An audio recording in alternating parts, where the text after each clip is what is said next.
was deleted by YouTube for a very dumb reason, so I've decided to re-upload it here because I think it's a very important story to tell. So without further ado, this is Twomad Was Alone. Oh hey, I'm just about to go to bed.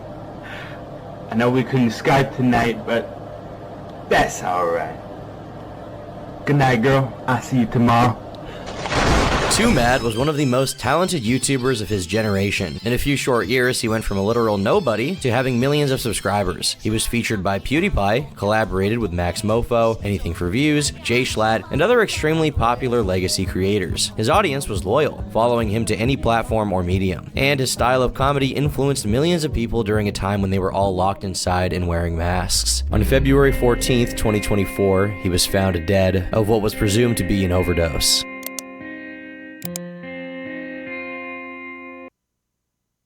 When Overwatch was released in 2016, it quickly became one of the most popular games in the world, with every content creator hopping on the bandwagon to try and capitalize. One such aspiring creator was a young man named Medea Sadiq, a 16-year-old boy living in Winnipeg, Canada. Now Winnipeg is cold as f sometimes, so he had a lot of time to stay inside, and at the time, he was also lacking any real-life connection whatsoever. According to Twomad himself, he was basically mute throughout his time in school, and barely had a single friend. He was constantly getting into fights with people, and just had a very hard time growing up. The friends he did have were called Sony Vegas and Premiere Pro, so he got cooking. Inspired by old MLG montage parodies and YouTube poops, he began making what can only be called schizophrenic edits of Overwatch gameplay.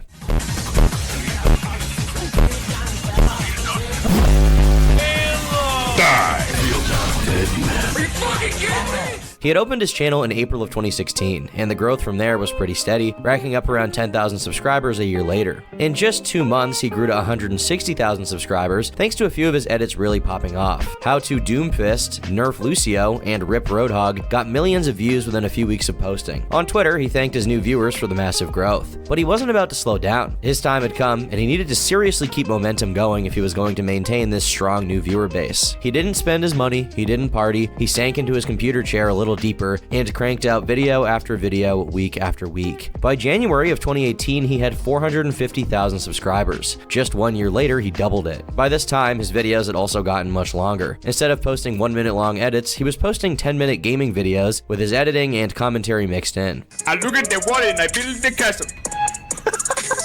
I go to the fridge and I take me the goat. I go to my Xbox and I turn it back on. I get my reflections, then I shoot at the This editing, with constant bruh noises, random sound effects, and memes thrown in, became extremely influential, with a lot of other editors taking note. There truly was never a dull moment in these videos. They were great for keeping viewers engaged. In an age where every Zoomer's attention span is less than 12.4 milliseconds, keeping people locked in was really important, and Twomad, intentionally or unintentionally, was a master at it. Oh, get wrecked. Okay, let's go. One more left. Let me show you how good Blitz really is, bro. Flash! The last thing you want in your video you are fake news, sir. You're gonna admit it. By June of 2017, he already had 100,000 subscribers from his Overwatch edits. At the same time, he had been streaming on Twitch, where he cycled through Overwatch, Rainbow Six Siege, Fortnite, and really whatever game was really pulling in new viewers at the time. His personality was slowly but surely getting out there, and it helped that his manner of speaking was basically in line with his editing, constantly quoting different memes, movies, games, songs, never staying in one place or on one topic for more than 15 seconds. He was definitely unique and viewers loved it. In February of 2019, he did a face reveal on Twitch, which on YouTube got 1.5 million views. Literally every black person in fucking existence is gonna be mentioned. They're gonna say Obama, they're gonna say X, they're gonna say T'Challa, they're gonna say who else is black? Nelson Mandela? Who else? Thanos? He's half black, he's mixed, so now his face and his personality were out there on full display, giving him a golden opportunity to move from being just an editor to a media sensation. And that all really started with Good Night Girl. Good night, girl. I'll see you tomorrow.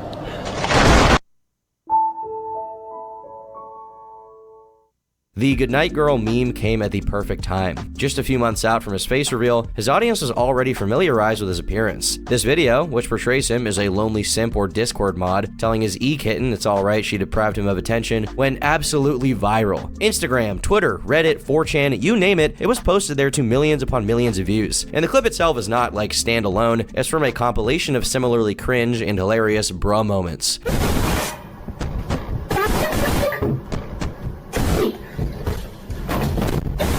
What's interesting is that this was not accidental. It was a calculated move by Twomad that he created in one take. I put the camera angle, the webcam mic is so shit, so I was like, alright, this audio is gonna be perfect. And then it took one take, it was just one take, one single take, where I just go up and I start saying some shit, all on the spot. I don't know what the fuck I was saying. I was like, go to Skype, nah.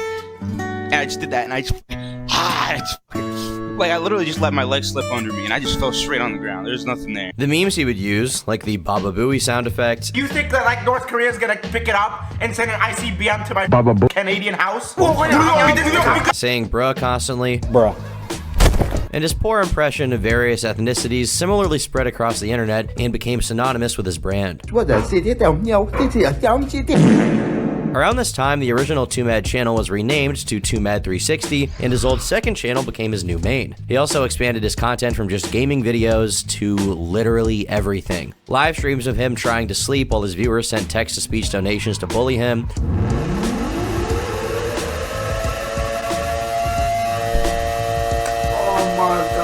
You Laugh, You Lose videos where he would challenge his viewers to make him chuckle, with the prize being thousands of dollars. IRL videos of him acting like a psychopath while riding an electric scooter. Then his neighbor stole that electric bike, so he tried to get the police to kick the door down, which they would not do. So he left them a troll face with a note asking for them to give it back. This dude literally lives right beside me and I can't do shit about it but leave him a goddamn letter. What the fuck, man? 1984. I'm gonna leave him a stack of money too. I'll give him everything he wants. Beep, boop, boop, boop, boop, boop. Okay, let's not put our face in the camera.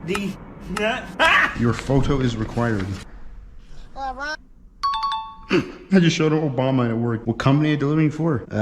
Building management. Bob gives me his name too. Thank you for that information. There we go. Let's open that up. Leave him the letter. Give him that lock so you know you can give it back. There you go, buddy. And we'll give him a little bit of money too. Give him about like $5 in the ting, yeet. And lock him up. Goodbye. Any random event from his life would become content. He went out of his way to enrage sensitive fan bases like K-pop stans. Now, dude, now you see this has 6.2 likes, right? There were like 2 other tweets with like 20k likes trying to get my removed. He was really killing it in the content department. At this time, he was also taking prescription Adderall to focus. He describes his thought process naturally as extremely random and all over the place. This drug allowed him to lock in creatively and actually get things done. I'm on fucking ADHD meds. Are you? What are you on right now? Dexedrine. 10 milligram daily dose. I have never even heard of Dexedrine. That sounds intense. Generic Adderall. Is it fun though? It's not necessarily fun. It more like it's like essential to function. It makes. Oh, do you like need like Adderall to function on a day to day? Adderall is. It tell you what, I don't need it, but it's probably a lot better if I use it. Otherwise, I'll just be like bruh moment all day, just like hello, I'm thinking of literally the world. He was also smoking a considerable amount of weed at this time. Kush is all I need. And like good Kush and alcohol. I wake and bake and I'm just like I don't need shit. But this cocktail for the time being didn't seem to affect him negatively. It allowed him to push past whatever his mental problems were to make content on a consistent basis. While his popularity was rising, Twomad was also on the move. Due to some complications with living with his family, he planned to move to Los Angeles, California, and one content creator who offered for him to move in was none other than Jameski.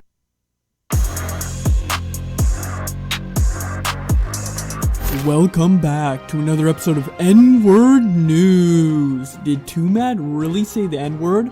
Well, according to Jameski, he did, but the thing is, Twomad's black. Jameski is a content creator who similarly came from a gaming background. You probably know him from his Uganda Knuckles VR chat videos that blew up a few years ago. These guys seemingly have a similar sense of humor and style of content. So where was their disagreement? In October of 2019, Twomad began tweeting out claiming Jameski was actually Russian and not Danish as he claimed to be. This kind of became a meme at the time with a lot of people spamming Russian text at him. James did not take this lightly and decided to post a big twit longer outlining his side of the story. James says he offered Twomad a place to stay. LA, but their relationship had been deteriorating in the lead up to this move. He said that he hadn't spoken to Medea for a few months because he knowingly and purposely was harassing him over his PTSD speech problems. He said Twomad would go as far as to mock him for sounding alike to terrorists. Apparently, this really hurt his feelings coming from a friend. He also said that he would often use the N-word to farm emotes in chat, even though James asked him not to do it because it made a lot of people uncomfortable. He dropped the hard R multiple times in text chat and voice during streams, which is one of the reasons why they stopped streaming together. Now, to criticize Twomad for using this word is dumb because 1, based, and 2, he's black, so in the eyes of the world, he should be able to say it. Yo, the end pass! Yo, this Craigslist 2 hands! Oh my god, you want to buy this? Buy this now, it'll never be here again. Can you shout out my son, Nick? But it appears James's problem was less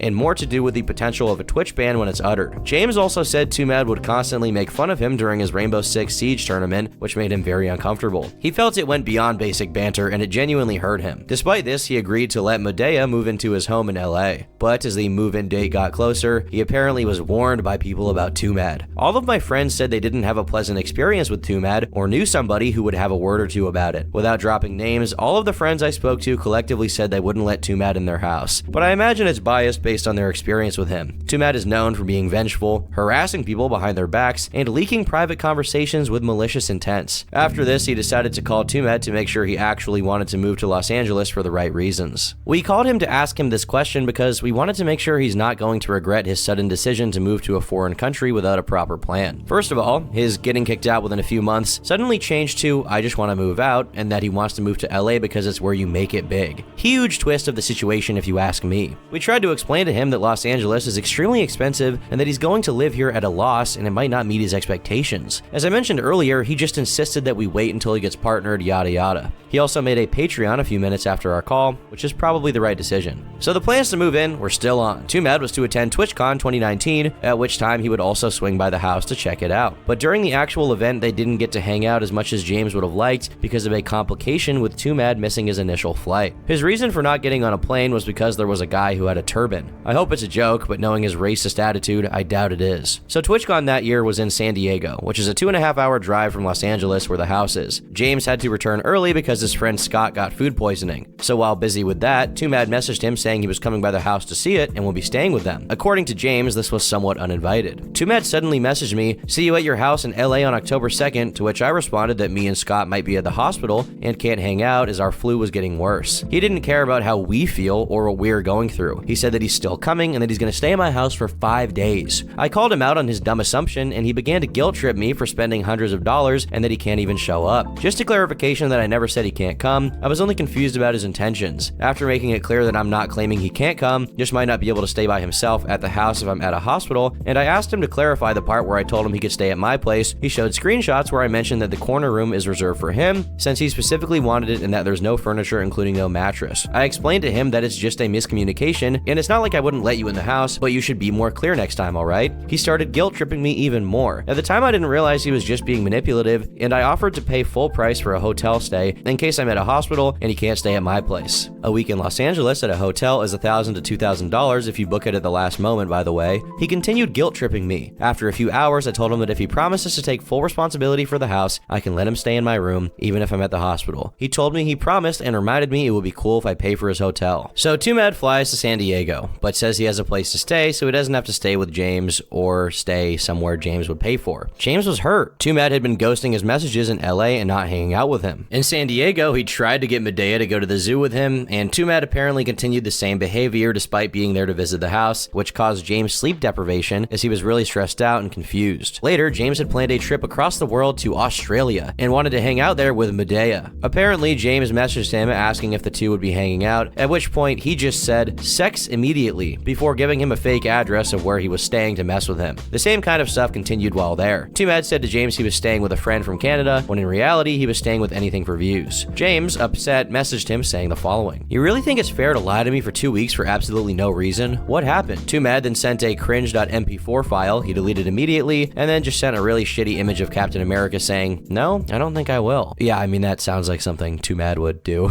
Eventually, James messaged Anything for Views about the situation. I spoke to Chad about this briefly. At no point did I say anything like, don't talk to Twomad, yada yada. I just shared my experience and how I feel about it. When Chad was saying that everything seems fine, I told him that's all that matters and I'm just sharing my experience. I don't know what Chad told Twomad, but a few minutes later, Twomad wrote a 1,000-word rant about what a bad person I am. He twisted the situation multiple times and tried to guilt trip me really hard, but it didn't work this time because I could see everything right through. The cherry on top was quit the pettiness. This is literally the definition of high school drama, just leave me alone, man. I didn't bring this to the public because I didn't want drama. I didn't want our viewers to be involved, and I thought he was just a scum person who will move on after this. The only people who knew about the situation at the time were people who were around both of us and just saw it slowly develop. At no point did I call anyone up to get them against Twomad. The only conversations were just me sharing my experience and asking for advice because at the time I didn't realize I was being manipulated. Pretty ironic because Twomad allegedly went ahead and started trying to get people against me behind my back almost immediately. Despite the just leave me alone, man part he said to me, he was tweeting at me all morning, targeting not just my tweets, but also replies to my fans. He blocked me on Twitter so I couldn't even see his replies. Worth mentioning, he has been deleting some of the Discord messages and then edited his manipulative rants. Good thing Discord shows the time of his edits. He also deleted me everywhere right after I got no contact with him. After reading all of this, I bet a lot of you are asking, who cares? I mean, Twomad was known for roasting and talking people in game, so that's expected. The situation with dodging James and ghosting him is definitely mean, but nothing that needed to be made public. Overall, kind of a nothing burger. James did not acknowledge the fake Russian claims at all in this, which definitely threw some people through a loop. This tweet longer is 3,200 words. It's almost the full length of a YouTube video. So why does it even exist? You could say it's because James felt attacked by the Russian thing, but then why not address it instead of whatever else this is all about? So Twomad responds with a video on his YouTube channel. He opens by reiterating his claim that James pretended to be Danish when in fact he is Russian. To prove this, he shows old footage of Jameski under a different username speaking fluent Russian to Russian YouTuber Nofkers. Want actual footage of him speaking fluent Russian? Here you go. Nofkers has a lot of it because they used to be friends until dun dun. The meme happened. I'm Danish. Every trace of conversation in Russian with Nofkers fucking purged. Why, you might ask? Knows I'm not trying to get assassinated. He also claims that James got his Twitter taken down for making fun of him. Considering that it's a really good theory that you got my Twitter terminated. You literally deplatformed me for calling you out for being Russian. Why did I call you out for being Russian? Because you called my current roommate anything for views, asked him if he was alone, and then proceeded to tell him that I took advantage of you. I'm a clout chaser. I must warn you of Twomad. All I do is make videos with my titties out. Leave me the fuck alone. I tried to resolve it privately, but you didn't respond. So yeah, I've never seen someone get banned for something this tame. Without outer input from Jameski, how would a Twitter employee know that I'm trying to spread hate or violence when I'm not even doing that? As for the talking, Medea frames what he said to James as casual talking that was taken too seriously, causing him to freak out during both tournaments they did and behind the scenes. Despite his perspective that James was a somewhat sensitive person, he needed a place to stay, so he was open to moving in with him. As for why he made his tweets about James, well, he took James calling Chad to talk about him as a manipulative move to turn his friends against him. As for not wanting to hang out with James, I'd say he pretty much owned that one. I just didn't want to hang out. I'd give you excuses over and over. You just wouldn't pick up on the cue. You wanted to force it. You were so insecure that I didn't like you that if I didn't meet up with you in real life, you would just start spreading shit. And that's exactly what the you did. You crossed the line and you started spreading garbage, vile shit to people who are important to me in order to manipulate them. Now, during James's tweet longer, he had an issue with not believing Twomad's intentions for wanting to leave. Twomad shows a message he had sent James trying to resolve things, where he said he was consistent that the reason he needed to leave Winnipeg was because he was in a toxic household where his dad was attacking him regularly, which is why the cops were called there. Twomad claimed in this long message he got red flags when James took his banter too seriously, and also that when he had joked about the Russian thing among friends, James freaked out, which once again gave him cold feet and made him believe he was hiding something, which is why he didn't want to hang out with him. His real problem with James started when he messaged Chad and other friends to talk about him. Twomad says that James's lack of evidence for the events that went down is very telling of the truth. He says here I lied to him and a mutual friend about getting kicked out of my house, and we'll never know who because you guessed it. He was claiming he's only got a few months and he needs help to move to Los Angeles. This is a complete manufactured fucking narrative. I had zero interest to move to Los Angeles. I wanted to go anywhere in the continent. Like I said before, Jameski was just the first person to offer, and he ended up being in LA, and that's why I wanted to go to LA. Not the other way around like Jameski says it. This is how he tries to convince you that I'm a clout chaser. He admits to saying the N-word, but said it's because it's just a part of his vocabulary, and James could just kick him off the stream if he thinks he's being out of line or going to cause a ban. He also says he did make fun of James, but nothing resembling harassment. Him making fun of James was more him making fun of the Russian accent instead of his PTSD speech problems. No, Jameski, I did not make fun of your speech problems. At worst, your accent! Once again, he's making it look like I had some sort of issue against his health problems, which I had no idea about, and frankly can't tell exist. I'm sure I was being a prick solely for entertainment, to be toxic, for the stream, which I explained to you while I was apologizing profusely in the call we had the day after. You're bringing it up just to make me look bad. You're actually trying to convince people that I actually meant Of James's retelling, and ends the video with this. End of the day, what did we learn? Jameski's Russian. Jameski will lie about his entire identity, so why believe about everything else? If you're gonna believe Jameski, get receipts. Don't blindly believe people. If you're under the age of 14 and you blindly believe Twitlongers, you get a pass. But if you're over 14, I prescribe you with children brain. James responded with another Twitlonger. Just make a video, bro. You really gonna make me read this? Well, it is my job, so big bullet points. During the drama, Twomad said that after his video, James would come out and threaten to off himself. James sees this as an immature comment. He claims he did not mass flag or report at Twomad. It was actually Maximilian Muss. The real reason James was mad about the tournament in the recording Twomad shows is because he had invited someone James does not like, which made him uncomfortable. He rebuttals Twomad saying he was never kicked out of his house with a DM of him saying he was. But I guess you could take this to mean he was being forced to move due to circumstances and not literally kicked out if you want to be charitable to Mudea. He shows messages of Twomad dodging him when asking to hang out, and the rest is mostly just stuff that is up to interpretation between the two. And he finally responds to the Russian thing. He proceeds to manipulate his audience into a mindset that I always have something to hide, that I flip out whenever someone brings this up and more. The way the video is edited is also very manipulative. He claims that he's a victim and that he dodged a bullet. He claims everyone is afraid to speak out and that he's the only one brave enough to talk about it. He drags Roman into this. Me and Roman are friends, although we haven't spoken much lately. For the record, I used to study in Russia for a part of my life. It was the worst part of my life experience I ever had. I was also mostly homeschooled. It was around that time when my house was set on fire twice due to arson. Twomad knows my house was set on fire. Twomad knows I was hospitalized after. Twomad knows I had a horrible depression and that my family was broke and that I was extremely distressed. It's worth mentioning that he didn't mention in his video about me living in other countries, and he didn't talk about me talking French, broken Suomi, etc. back in the day. Also, it's worth mentioning that I mostly spoke to fuckers in English when he was recording in Russian. Speaking anything but English is outside of my comfort zone, and I will address that later down below. I know some people have made up lies about me, and I didn't want to address it publicly. However, my close friends knew from the beginning my name is James, and it always was. I did study in Russia for a few years, like I mentioned before. It was a horrible experience. No offense towards Russians, it's the life situation more than anything. Twomad never brought up that I also lived in Poland, Denmark, most significant, and many other countries. My family moved a lot. Longtime viewers also know I have a bit of a French background and I spoke French in some of my videos. The arson is one of the primary reasons why I had to leave my education to work to support my family. I made it clear many times during my live streams I can understand multiple languages, but English is the only language I'm comfortable fluently speaking. I never tried to hide it. I don't understand why people stick to that so much. I think this entire beef was extremely dumb. A lot of miscommunication clearly happened. Twomad probably never lied about why he wanted to go to LA, but James clearly read some things as more definitive and serious than they actually were. James probably did not pretend to be Russian, and this was just a misinterpretation, and Twomad took his sensitivity around the subject as proof he was lying. James probably called Chad because he was weirded out by Twomad's behavior, which Twomad had every right to take personally as some weird way of cutting off his new YouTube connections. To say one person is extremely in the right while the other is not is dumb. Frankly, the reason why Twomad won this beef is because he's just way funnier than James. But by the end of it, there was no resolution. James hated Twomad, and Twomad hated James. And from here, they go their separate ways to continue on with their respective careers as niche internet micro-celebrities.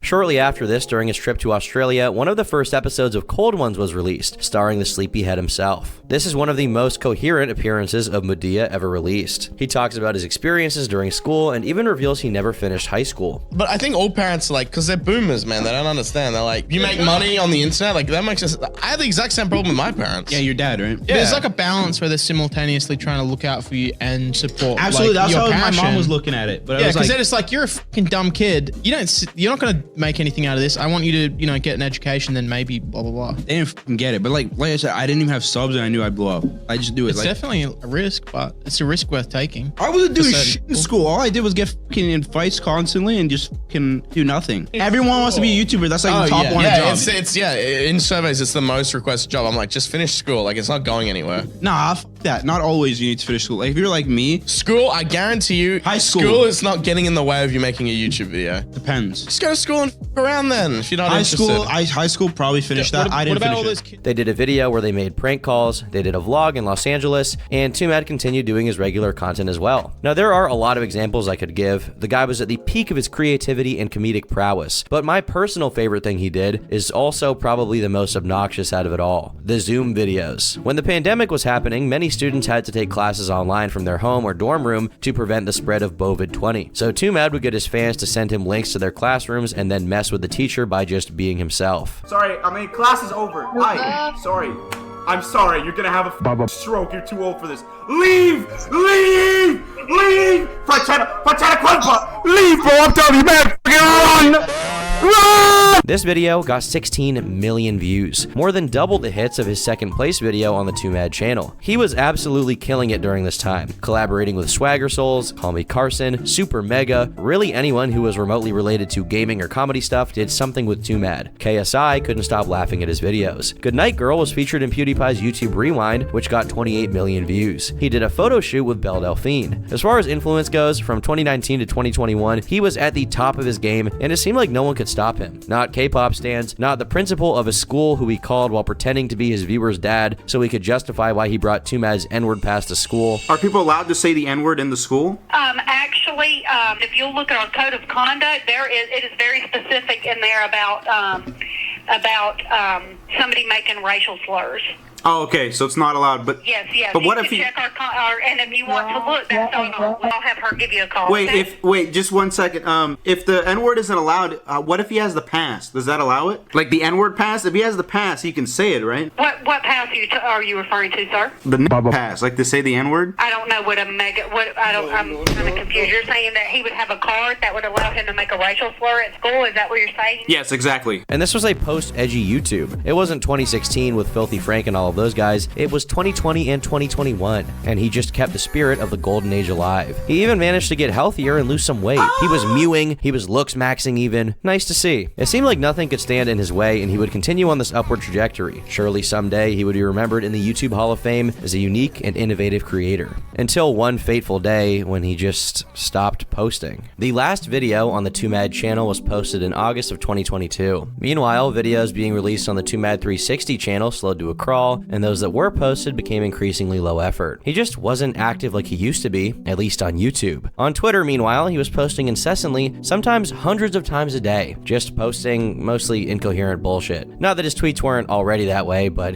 it got really bad during this period. I'm giving many thanks to my insatiable horniness, Turkey, and Jesus Lord. Michael Jackson just walked into Subway, they were out of cookies and milk, and he got hangry about it and screamed, but it just sounded high-pitched and funny. Britney Spears just walked into my Subway and won't stop talking in the "It's Britney, bitch" voice. She insists it's her normal speaking voice, but I don't buy it. Now, this was nothing too out of the ordinary for him because his sense of humor was basically just random references repeated anyway. I mean, you know, I'm kind of stupid, so I find it funny. But it did become even more incoherent during this time. He had also stopped uploading, which definitely raised some genuine concern. Meanwhile, his Twitter account turned from just incoherent babble to trying to piss off as many people as possible. It all started with this tweet where Twomad tweets out his drawing of Blaze the Cat from the Sonic franchise and is like, "Hey guys, I made this art, I drew this." The caption is "work in progress," and then he tags his own account. And right here on the screen, there's also a mustache covering the original signature, showing that he basically ripped this art from someone's account and then took credit for it. Stealing art isn't funny. You're not fooling anyone. Credit the original artist's post, please. And the fact he's 22 as well. Bro fell off from nothing so hard because he's washed, and doing these shenanigans is the most interaction he's had in weeks. For whatever reason, he was too lazy to actually make content and was instead passing the time by baiting people on Twitter into being angry at him. And it never became a video like the K-pop thing had in the past. It was all bait with no gain whatsoever apart from his personal dopamine and enjoyment. This happened in March of 2023, and he copied these events further as a means of baiting angry interactions on Twitter. Nothing substantial happened for a few months until the allegations were made public. During one of his attention-baiting episodes, Twomad mocked the death of a British trans girl named Brianna Gay by saying that she was his girlfriend. She was murdered, with the teenage pair who did it sentenced to life in prison for an exceptionally brutal killing, partly motivated by her transgender identity. I mean, there's just no benefit to saying stuff like that. Like, I was trying to tell him, I was like, dude, I know you're not a pedophile, but like, there's just no reason to like tweet the picture of the trans 16-year-old who's dead, like repeatedly, be like, she's so sexy. Like, there's no benefit to that. I even think it's funny. Like, I can acknowledge like there's a funny aspect to joking about something that's that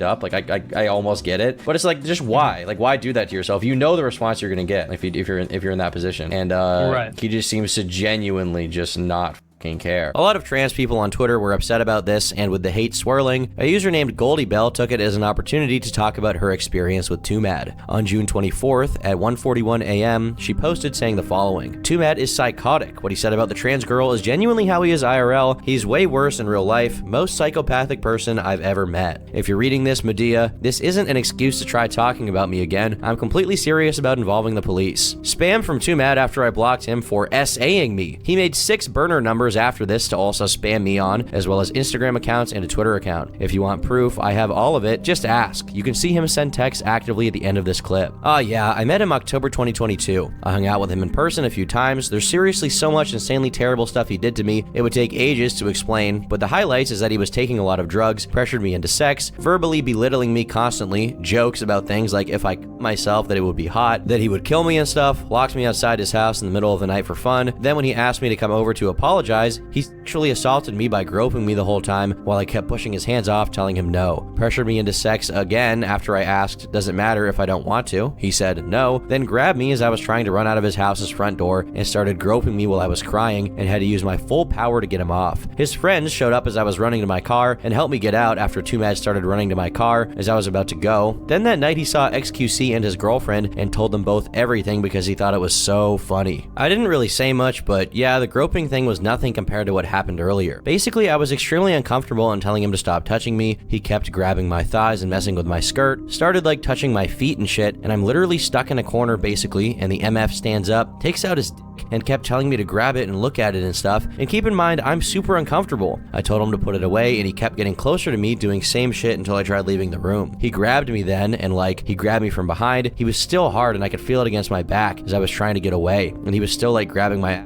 stuff. Sorry for wall of text. Oops. He did that twice. At the time, Twomad responded by saying, okay, and call the cops. Do it. They'll be like, who asked? Goldie Bell then posted a screenshot of Twomad supposedly mocking Bianca Devins, who is a 17-year-old girl who was brutally murdered by a guy she knew online. She also said she had more screenshots of him being a bad person compiled in a folder, but refused to reveal it for the time being. She then posted a video of him apologizing for misgivings, including making sexual advances she was uncomfortable with and pushing past her boundaries. I am literally driving, but I'm literally in Oregon, fucking Washington, Oregon. Dab. Okay. So apology. All right. So I can't take the damage away that I've done, but I'll try my best. Okay. Okay. I at least want to take responsibility for what the I did.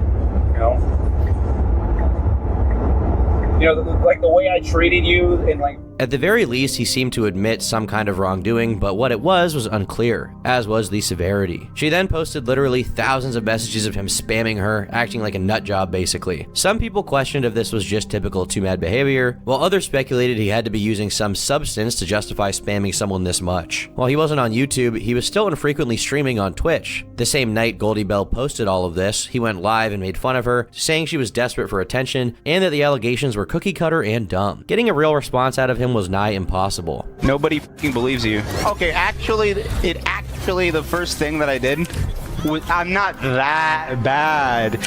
I didn't fucking... Bro, I was on the couch with the fucking cat, scrolling! Welcome. Mindlessly. And then I saw the fucking kid. Oh my god, it was an honest mistake.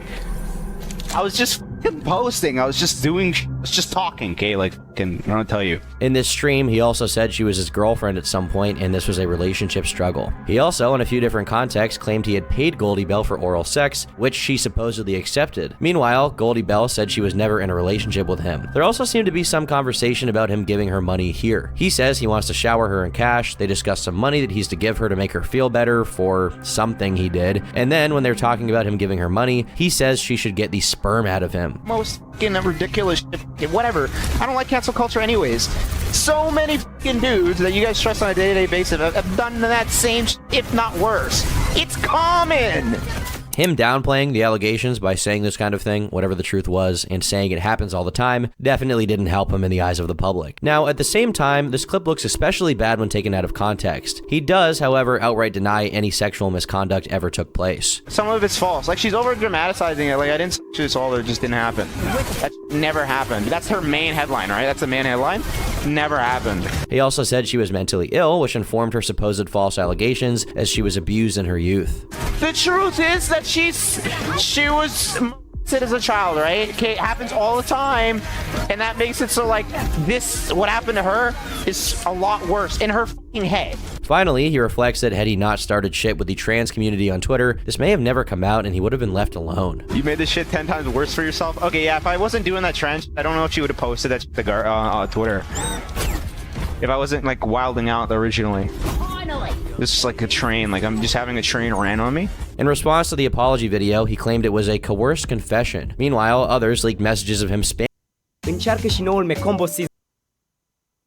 people for no response. When questioned about his harassment, he told people to end their lives, spammed even more, complaining about how his personality doesn't make up for his physical appearance, and more schizo babble. It was clear by this point that he had some delusions of grandeur, believing himself to be a few notches above the average man. He was also constantly posting memes about light yagami from Death Note. I mentioned earlier how he was consistently using stimulants and also marijuana. While both of these can have negative effects, their toll on your body in the short term tends to be much less extreme than with hard stuff, which by this point in time he was very into. Introducing ketamine. A big aspect of ketamine is in fact delusions. Ketamine is a dissociative anesthetic that has some hallucinogenic effects, and the more you take, the more these effects take hold. This is a drug he has referenced tens of times, and so at the time, many assumed he was frequently under the influence of the powerful psychoactive drug, which was definitely impacting how he responded to everything. But with most situations like this, they never actually escape the Twitterverse. This time, it did, when Goldie Bell filed a civil suit against him.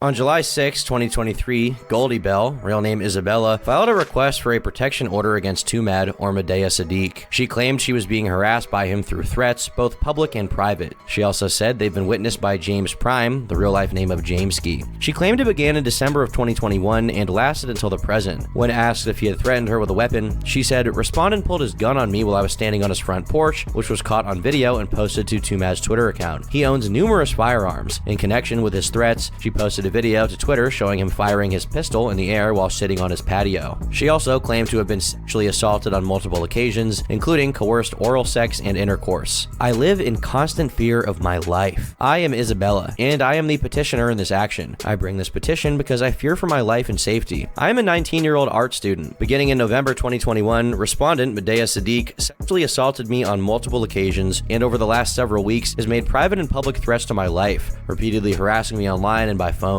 Respondent also pulled a gun on me, which is captured on video, Exhibit C. I believe that respondent is severely mentally ill and unstable. I fear that he's going to harm me. I met respondent online in October 2021, shortly after I turned 18 years old. Respondent is a famous YouTube video creator with millions of subscribers and hundreds of thousands of followers on Twitter and other social media platforms. On or around November 21st, 2021, respondent invited me over to his house to spend time together. When I arrived at his door, he immediately asked me for my ID to verify that I was 18 years old. He then asked me to give him my phone, which I did. He then deleted our prior text message conversations on my phone and told me to leave. I immediately felt very uncomfortable and left after just 10 minutes. In December 2021, respondent manipulated me into coming back to his house to visit. He assured me that he would not make any sexual advances towards me and that he simply wanted to apologize to me for how he had previously acted. He gave me marijuana and I quickly became intoxicated. He then returned to making advances. As we were watching a YouTube video together, he pulled out his penis and demanded that I give him oral sex. I was in shock and refused him him over and over again. At that point, he placed himself between me and the door and began to get enraged. I knew he had multiple guns in the house and he was not going to let me leave. Because I was scared of what he would do to me if I continued to refuse his advances, I performed oral on him against my will. I was too intoxicated to drive home that night. His manipulation continued over the next several weeks, and he exerted sexual control over me, eventually forcing me to have sex with him against my will. I repeatedly told him that I was not consenting to sexual relations with him, and in an attempt to lure me back into his house again, he sent me a photograph of a contract he drafted, wherein he promised not to demand sexual acts from me, and he acknowledges his wild, uncontrollable psychological problems. A true and correct copy of the photograph is attached. By January of 2022, I had enough. I told the respondent that I would never allow him to touch me again. As I turned to run out of his house, he ran after me, tried to tackle me and grope my breasts. He seemed to find this funny. I was in tears and begging him to let me leave. When I finally got out of the front door, two of the respondent's friends happened to pull into the driveway. They saw my highly emotional state and asked me if I was okay. I told them I was not okay, and his friends acknowledged that the respondent was known to act this way towards women. At the time, I did not go to the police for fear of him retaliating against me. Shortly thereafter, respondent sent me a video of him apologizing for assaulting me. The video will be provided to the court at the evidentiary hearing. Over the last several months, respondent has continuously harassed and stalked, making several threats to my safety. His threats and harassment have become more and more alarming over the past 2 weeks. In the past, he's shown up to my apartment unannounced, and as recently as 4 days ago, under information and belief, he sent a package to my parents' address in Orange County. While I blocked his phone number, he set up 8 burner phone numbers so that he could continue to spam me, contact me, and threaten me. The text and spam messages number in the thousands. In one unsolicited direct message, he threatened, "School shooters are like tortured souls that fester in dark rooms with their misery. Is there a chance?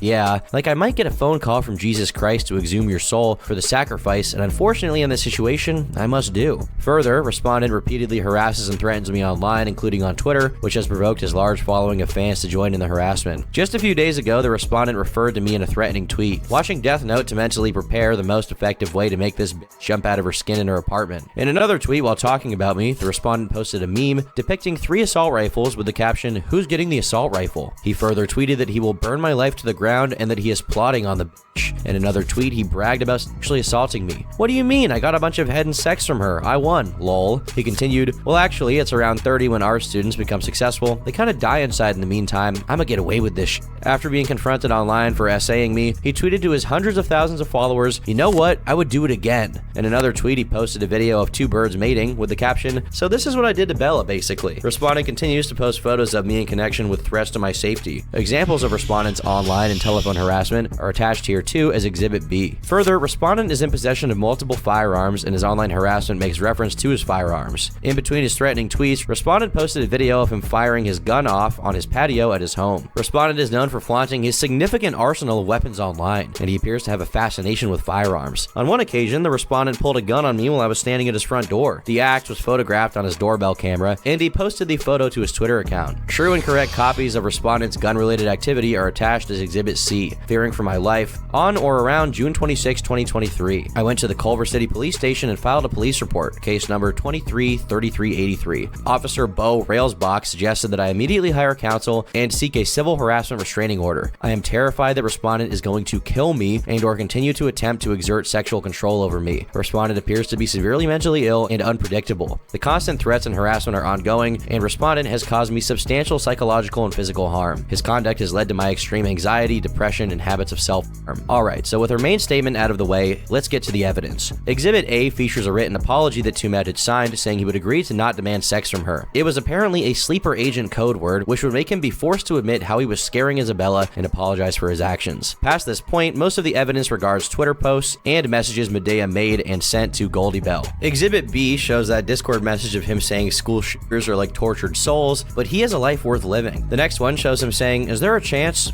Yeah, low key. I can lie and say no though. Like I might get a phone call from Jesus Christ to exhume your soul for the sacrifice. And unfortunately in that situation, I must do it." Now some of the posts entered into evidence are just straight up goofy to be included here. This one shows him making some meme about Death Note. The next image is a Halo meme assigning the assault rifles featured throughout the series to their respective Alvin and the Chipmunks character. Page 16 meanwhile shows Leafy is here asking Twomad why his Riz is so bad, with him responding saying he got a bunch of head and sex from her, so he won. In the same screenshot, we see him saying the reason he made the apology was to get her to unblock him, and it was not sincere. They feature him spam posting about driving in Oregon, which was his favorite bit during this time. You guys don't get it. He's not giving a good response, not because he's crazy, but because he was driving. You're You're not supposed to text and drive, especially not in Oregon. Page 22 features a tweet of him saying, "You want me to suffer for it? Hell nah, and you know what? I would do it again." The next page is a meme he made about Oregon and the allegations. Finally, at the end, we get some text messages of Twomad and her. She asks him not to send her sexual things anymore, and he just dismisses her. Then there's a bunch of nonsense about self-improvement, and I miss the rage. Now for Exhibit C. The first piece of evidence here is an 11-second video Twomad posted himself, which appears to feature Goldie Bell coming to his door and him holding a gun. She claims this is one of the moments when he threatened her with a firearm. Here is that video. Now, in the video itself, Twomad claims that this Glock is just an airsoft gun, but he does have a real one. The next video is a re-uploaded edit from Twomad depicting him walking on his patio with a different airsoft gun, shooting it into the air with artificial muzzle flashes and sound effects. Look, whoever's the CEO of WebP, look at this shit. What the fuck? This is not a PNG. This is some bullshit. What the fuck? They then show Google image search results for Twomad gun, and there are various images here. The one on the top right is obviously photoshopped. The one on the top left is a video where he uses an airsoft gun to kill a spider. It's on your leg. No! The one on the bottom right was confirmed by YouTuber Yumi to be an airsoft gun and appears to possibly be the same one he shot on his patio. Finally, the photo of him with the Thompson also appears to be airsoft, but it's really difficult to be certain here. I'm not a gun expert. It's just uncomfy. Yeah, it's kind of unwieldy. And that's the end of the evidence for the initial suit.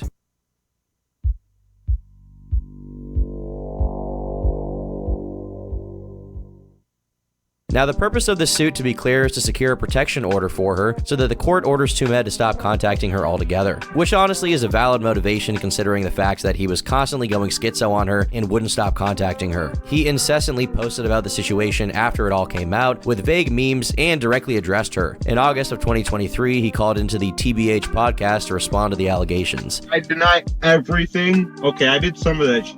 Alright, so not everything. Which things? No, I didn't do shit. Okay, I don't deny everything. I deny some things and I accept some things, okay? I'm just describing what I'm asking you. I'm in Oregon right now. Twomad, are you still there? He left. Then he called into Augie RFC's live show while I was there to just spam a bunch of memes and really not say much of anything. I have more marketable skills than you too. I'm a better editor. Literally, if I didn't have a YouTube channel at all, I could work as a manager, work as an editor. No, you couldn't. And be like a Denny's? Dude, do you even know how to use Sun Vegas? Do you know how to use Sun Vegas? Dude, if there's anybody who's more likely...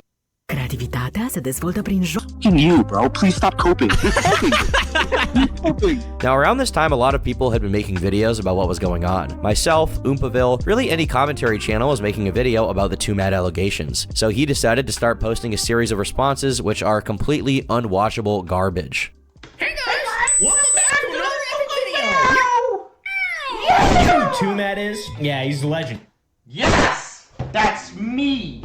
But if we're to summarize what he said here, he basically says, 1, yes, I am a scumbag. 2, yes, I did try to and successfully paid her for sex. And I did also, 3, spam her with messages. However, he does not believe this constitutes stalking and claims he didn't sexually assault her. He admits to being a manipulative weirdo, but not someone who has assaulted a girl. While I was reviewing these allegations on my own live stream with Gokanaru, Twomad decided to call into the show to have a chat about everything. He joins the call, to which I immediately ask him why he has posted this suicide-inducing, unwatchable response, to which he claims it is watchable because other people have low production quality and still succeed. I, of course, rebuttal saying that this is an important video where he's responding to allegations and he just sort of acts dense and doesn't get it. It's unwatchable, dude. I turned it off. It's not unwatchable. You turned it off. I shot myself in the throat after watching it. I have to watch furries like have C920 mic. There's that one streamer with the C920 mic that there's millions of views of J Schlatt C920 videos. Like this is like it's irreverent. Yeah, but this is supposed to be like a serious response.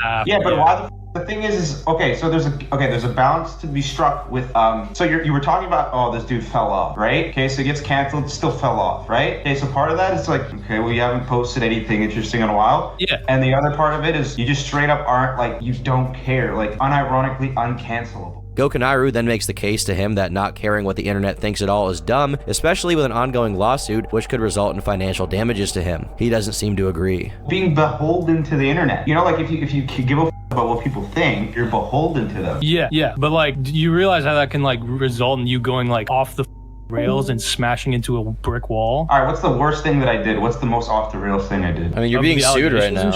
Yeah. Oh, the being sued thing, I didn't do that to myself. I did that to myself a year and a half ago, but that was a year and a half ago. What do you mean did it to yourself as in like you did what she said? Like or everything you're just saying like what happened? Yeah, what I'm being sued for, I did it a year and a half ago. Okay. But now your response to it is to like make this like insane video where you just like blow out the mic and say a bunch of bullshit, babble, and like scream like. Well, okay, well, so the alternative is to say nothing. Yeah, it's a lawsuit, an ongoing lawsuit. Do you have to comment right now? But if you say nothing, it's like then it's like I'm beholden to people. Couldn't you just make a statement and be like, yeah, I mean, I'm just dealing with it right now. Like, you know, I'm gonna deal with it legally in the proper channel. Like, I feel like there's literally no benefit to that video. The first time that whole audience has heard of you is just like schizo unwatchable video. It's like his mission at this moment seemed to be to completely just go off the rails publicly and piss off as many people as possible. He didn't care about pleasing anyone. In fact, he wanted to rid his audience of the Emily BLM types, as he puts it, and just leave the based ones, so to speak. But given the serious situation he was in, being in a lawsuit, it didn't make sense to us why he would be posting things like, I did it and I would do it again, and to make all of these terrible response videos. No matter what we said, he didn't seem to get it. Yeah, my prediction is like, so basically it's literally what I said in the video, which is just like she's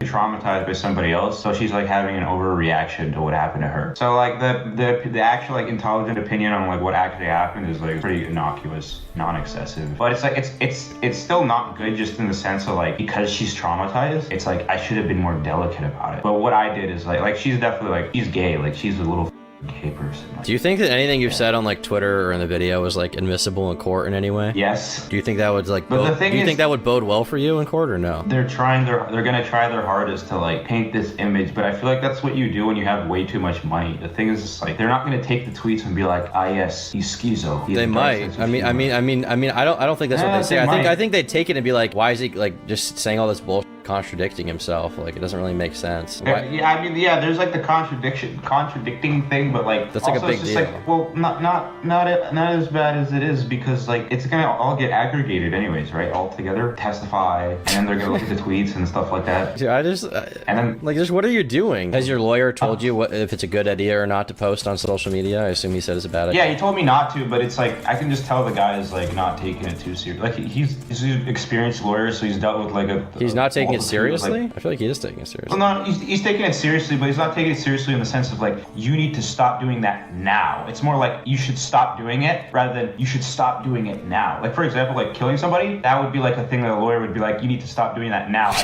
Yeah. During this stream, we tried to convince him to just make a coherent response that was actually watchable. We compared his case to those like Quiet, where they managed to respond and debunk the allegations to the public. He just didn't get it and delusionally believed that if Quiet had posted a 240p ear reaction video instead of his comprehensive debunking, then he would have gotten off scot-free. Bro, you're basically worried you're gonna undermine your swag when your swag's already like insanely undermined, bro. Yeah. Like the whole point of kind of like the Quiet video was the guy like took his mask off and he was like being candid, right? I mean, yeah, but he didn't need to do that. He didn't need to show his face. Make this he kind didn't of need to video. Wait, but Quiet didn't need to show his face for the first time and just irreparably. Okay, the concession that he had to make was like, I'm a virgin addict. The concession Pirate Circle had to make is I'm a disgusting furry, like I have all these up things. I'm a addict as well. But then he was like, well, I'm not a file, and like that is terrible. But it's like that is terrible. But in the public opinion, I know, but in the public opinion, both of those people won. So wouldn't you just take some pointers? It also became clear during this interview that Twomad did not have much going on. He basically spent all day alone in his apartment, letting mold grow on his brain. She's trying to kill you by making these allegations. Is that what you're saying? I didn't say that. No, I didn't say that. All right. You said that. All right. Twomad, what do you do on a daily basis, brother? Jerk off. You're 100% like mentally, you feel like you're fine, right? Like unironically. I guess I'm fine. Like, do you have best friends, bro? That are like offline?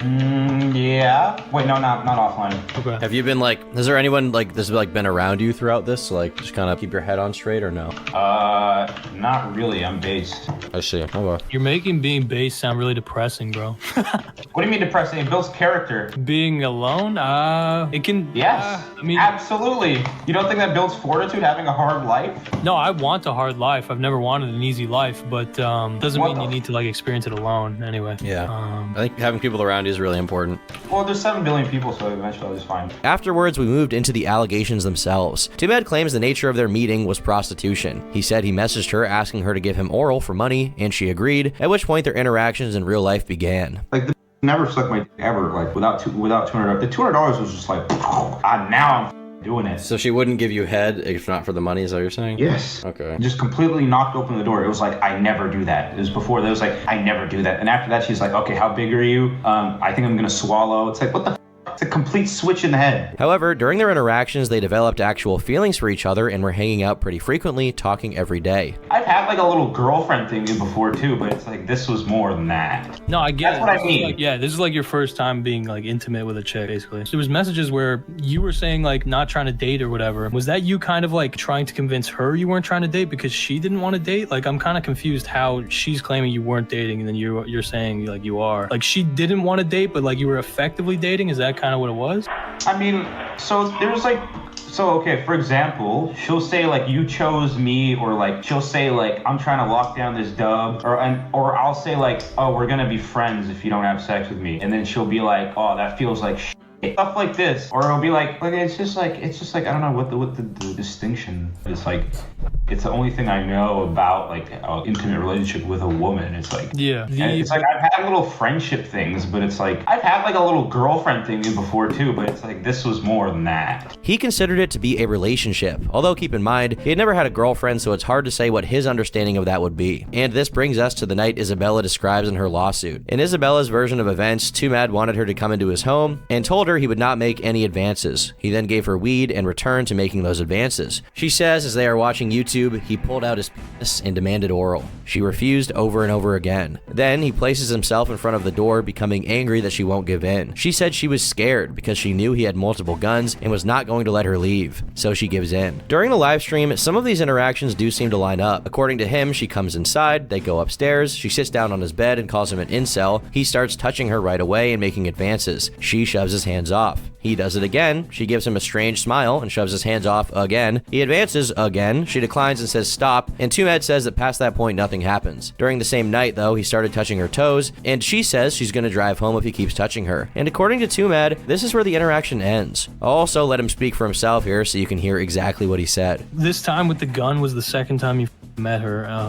What goes down then? I don't know if it was the second time. It probably wasn't. But yeah, she comes inside, and then we go upstairs. This is me telling you exactly like what happened with this girl. Yeah. Like, I feel like it's like the first time I did this. Okay, so I remember that we went upstairs. She sat down in the chair and just complaining about, oh, you tell me to cut myself. You don't like women. You're like an incel. Blah blah blah blah blah blah. She's always complaining about some stupid shit. And then I start touching her. Like, I sit in front of her. She's sitting in a chair, right? So I'm sitting on the floor, and I just start like, I'm trying to make advances, right? So I'm like touching her thigh, and then what she originally, she didn't care the first time, and she eventually was like, she looks at me and she shoves my hands off, okay? And then she does that like again. That loop happens where I put my hand on her thigh, not really like grasping it or anything. I would just put it on top of her thigh, and then she like gives me this, she looks at me again, she gives me like a smile, like it's like a weird smile, and she shoves my hand off again. So like that's like the third time or something like that. And the fourth time she was like, stop, and then I stopped. When she said stop, I stopped. And then like some little while later, I start touching her toes, and then she's like, do you have like a foot fetish? And I'm like, no. And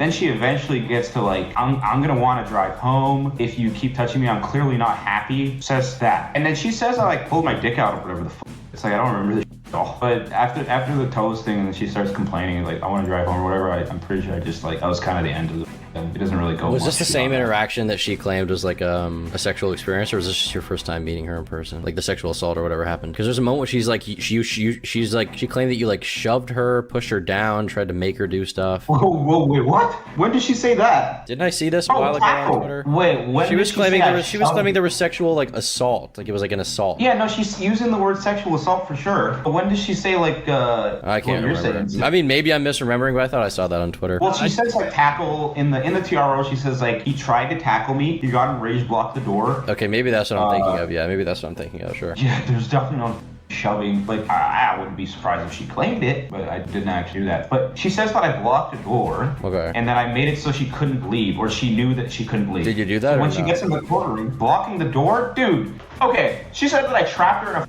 a corner or some shit like that. Okay, I know what corner that was. She was sitting in a chair. This girl, you have to understand, we've already had many incidents where it's just like the same routine where I'm just like, hey, you gonna suck my dick one day or what? And she's like, no. And then it's and then she's like, I'm gonna leave. And then she leaves, and then she comes back, and she leaves, and then she comes back, and I walk her outside, and she leaves, and then she comes back. Like, we've already done this a million times. If she wanted to leave, she could leave just like the other time. But because I was touching her, that's why her brain becomes like, well, I'm stuck here. I can't leave. But the truth is, if she stood up and decided to just like, you know, I don't know, go to the washroom or something, I would have just been like, I wouldn't have even noticed. So there's never been a scenario in which you've been like, you can't leave right now. You have to stay. Absolutely not. Now, these are two very different interpretations of that night. He says he doesn't even remember his dick leaving his pants. It's worth noting that at this point, he was already heavy into drug use. So it's possible his interpretation of events is affected by that use. So were there ever times when you would take ketamine, you just pass the out and you don't even like remember, you get like a ketamine blackout? Yeah. Okay. Would you basically like use the ketamine kind of as a crutch to like, you know, make you feel like more, you know, base level when you would like get... Yeah, I used it to talk to girls, yeah. Yeah, no, to talk to girls, yeah, but like I'm saying like to literally like, you know, like when you would basically make like sexual advances and shit like that, would you usually... Not really. No, not like that. Like I would use ketamine not because of like... Say again? Like earlier in the day, like would you... Yeah, like earlier in the day, like I would use ketamine like... He also said he absolutely offered her weed that night. I definitely offered her marijuana that day. I know that because I have video of me when I sexually assaulted her, she claims or whatever. Speaking of weed, this is an underexplored aspect of Twomad. In the past, he'd been known to use it and other drugs excessively, showing this was not the first time a problem presented itself. You're about to lay down? Yeah. Yeah, because he fucking has that weed vape and hit like 40 fucking hits off it since we started the podcast. Yeah. It's likely that for a lot of his career, the guy was using something. And on the same stream, he also says he definitely pressured her into sex. But in his view, she could have left at any point in time and he never would have stopped her. From your perspective, it's all going to get thrown out because of the sexual assault stuff just being unprovable. It's possible. The sexual assault stuff, I really just don't... Like, I was literally Googling it earlier today. I still think about it all the time. Is what I did sexual assault. It says coerced sexual assault, right? Yeah. Coercion. The thing is, I definitely pressured her, right? I absolutely did. Since day one, it was just like the same question. Like, it wasn't like I sprung it on her. It was just the same question every time we hang out. You pressured her to give you a head, right? Come, yeah. When she comes over and when she leaves, it's just like I would and ask for the same thing over and over and over and over. So I think when someone hears like pressure, like chat's going crazy right now, they hear like you there was some level of like trying to force her or like be like, you need to do this right now. Yeah. I mean you were asking her repeatedly. Do you think that you in terms of like any level of consent in any of those interactions? So here's what pushed her into it. When she had sex with me, I remember that when all I had to do was ask. So I don't know. That was easier. I feel like all I had to do was like keep asking her over and over. She eventually was like, okay, one of my periods over, we can have sex. So that was a dub. Which then she claims is sexual assault. We agreed to it days before. What the? You're saying you did not force her. You just asked her, and then eventually, like, if she wanted out of that interaction, she could have left at any point in time, but she didn't. She stayed. Yeah, she absolutely. And eventually, she agreed to have sex with you. Like, you weren't keeping her in a house or anything, right? Yeah, she says that I used guns. I had guns. Okay, so what she says, I have guns. She knew that I had guns in the house, and that she knew that I wouldn't let her leave. What the? Why would I stop you from leaving for the first time? This is a repeat of every night we ever hung out, where you come and go. I'm like a virgin. It's not like I know what I'm doing. I don't know how to secure sex. If I knew how to get sex from girls, I would have done that. It's not that. It's just like my way of getting sex is literally just asking them, can I please cunnilingus? Can I please? Like, Zemo Nitrum says he nagged his way into sex, douchey move, but not sexual assault. I mean, that's what it sounds like from his perspective. Like, he just asked her enough and eventually she said yes. Like, as far as pressuring, I think when people hear pressuring, they think like you were like, you need to do this right now or I'm gonna kill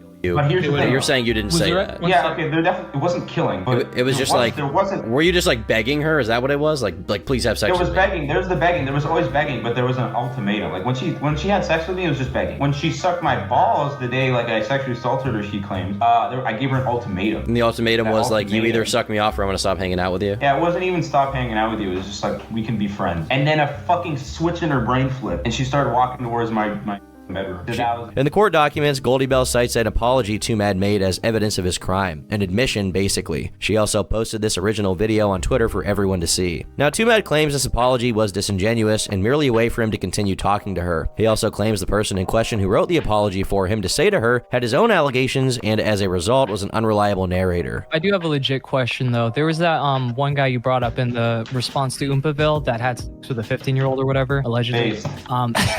Sorry.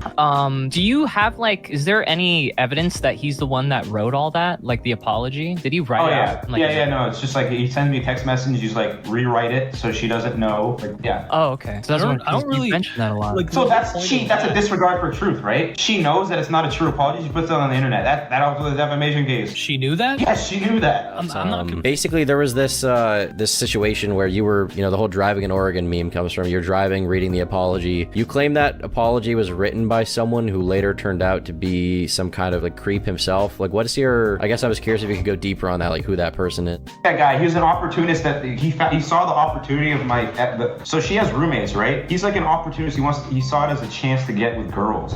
That guy. Who is that guy? Who is that guy? Just some kid who had a DJ career that got destroyed when everybody found out that he was having sex with a 15-year-old. How old was he? You didn't know? He was 19. You didn't know that, like, while you were hanging out? No, I did know that. At some point, somebody told me that, and I was like, that's weird, and I just kind of ignored it. Okay. You just kept hanging out with the guy? Not really. I didn't hang out with the guy very often. You gotta understand. He's just a guy you knew? Okay. I met him like 3-4 times, like something like that. Yeah, it's just like, well, the thing is, I don't have friends IRL. I saw him as many times as I saw Bella, you know what I mean? Like, that's like one of the closest people I knew here in LA. Yeah. How many times you see Bella though? Like roughly? Like 4 or 5 times, something like that. Less than 10. Did you end up seeing her after the Oregon apology? I don't think so. Okay. And then you texted her apologizing, like more meaning, like actually meaning it afterward, right? Yeah. Okay. And so when you actually felt like you meant the apology, what were you apologizing for? Plenty of stuff. I was saying like all types of things, like psychopath, sociopath, doing drugs. Because you're saying now that she was saying you can whatever essayed her while you were in the relationship. So now I'm trying to understand, like, what were you apologizing for? Were you like doing like a lip service apology for the SA stuff even though you didn't mean it? Yeah, one part of it is that well, I wanted her to forgive me. That's one. So that meant buying into her delusions so I could like get her to forgive me, right? And then the other thing is like, I don't know if I meant it in the sense of like, I treated her like a bad boyfriend. I don't know if I meant it as like a sincere apology. It's the most sincere one that I've given her, but it's like, it was mainly because I wanted the girl back, right? One thing they don't disagree on is the obsession he had with her. Goldie Bell claims she was harassed and stalked by Twomad, which is part of why she needed the protective order against him. He would use alternate phone numbers to message her a bunch of nonsense, spamming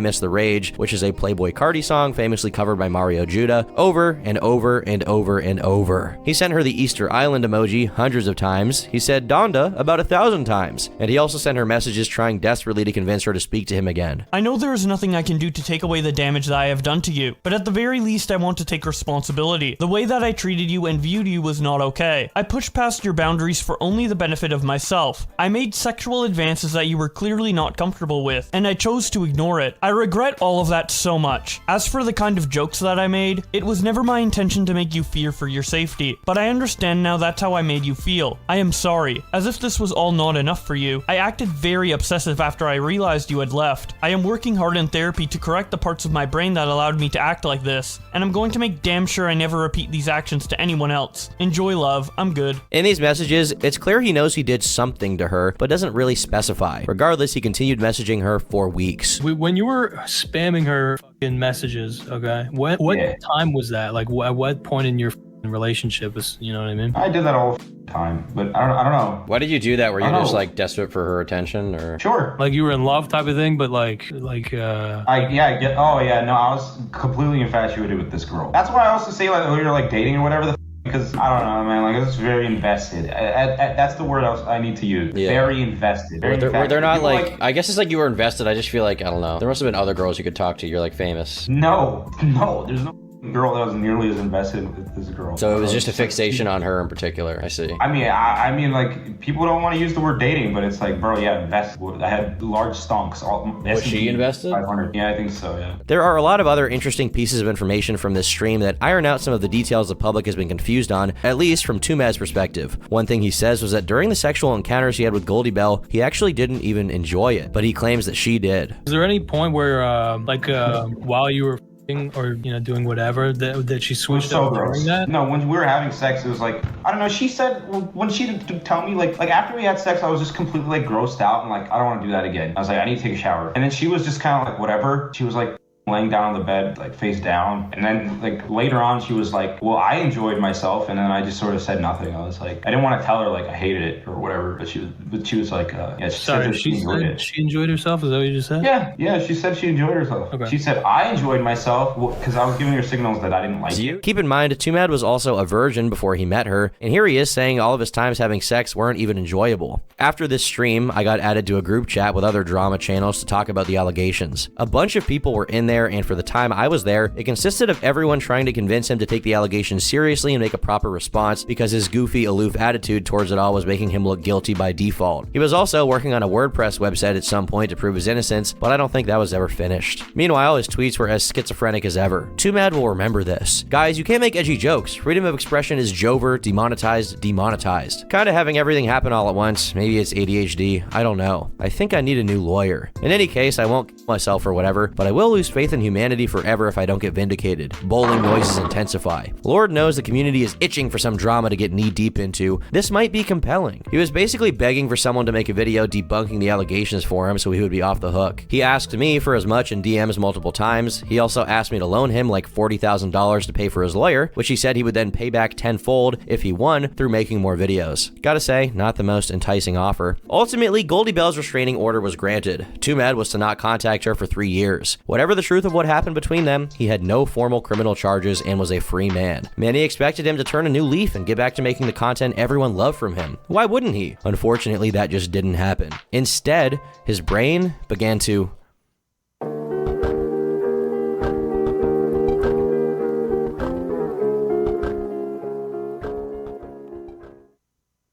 Twomad continued to schizophrenically post into the void on Twitter every single day. Sometimes he would deny any wrongdoing related to Goldie Bell. Sometimes he would claim he did assault her and he would do it again. Part of this can be chalked up to his mental illness, which JReg claims is schizophrenia or autism, and part of it is because he was doing drugs. A lot. Twomad had already admitted to using ketamine multiple times, admitting he didn't even know how much he was taking and would just snort it indiscriminately. During a stream with Kanklemore, he also said he was taking Xanax. This Xanax was not prescription. Not only was it not his own, it wasn't a prescription at all. It was a Mexican-made version called Pharmapram. This version of the drug is often made with fentanyl due to its cheapness when compared to the actual compounds to make proper American Xanax. Even in small doses, this can prove deadly. Fentanyl has become such an epidemic that country artist Jelly Roll recently addressed the United States Congress about the epidemic of overdoses related to the drug. Twomad was taking Pharmapram regularly, and on a live stream with Kanklemore, he said he'd taken many of them at once. There's a lot of different things I've heard about Xan today, and I'm like, am I gonna die? If you're taking 20, yeah, you're gonna die.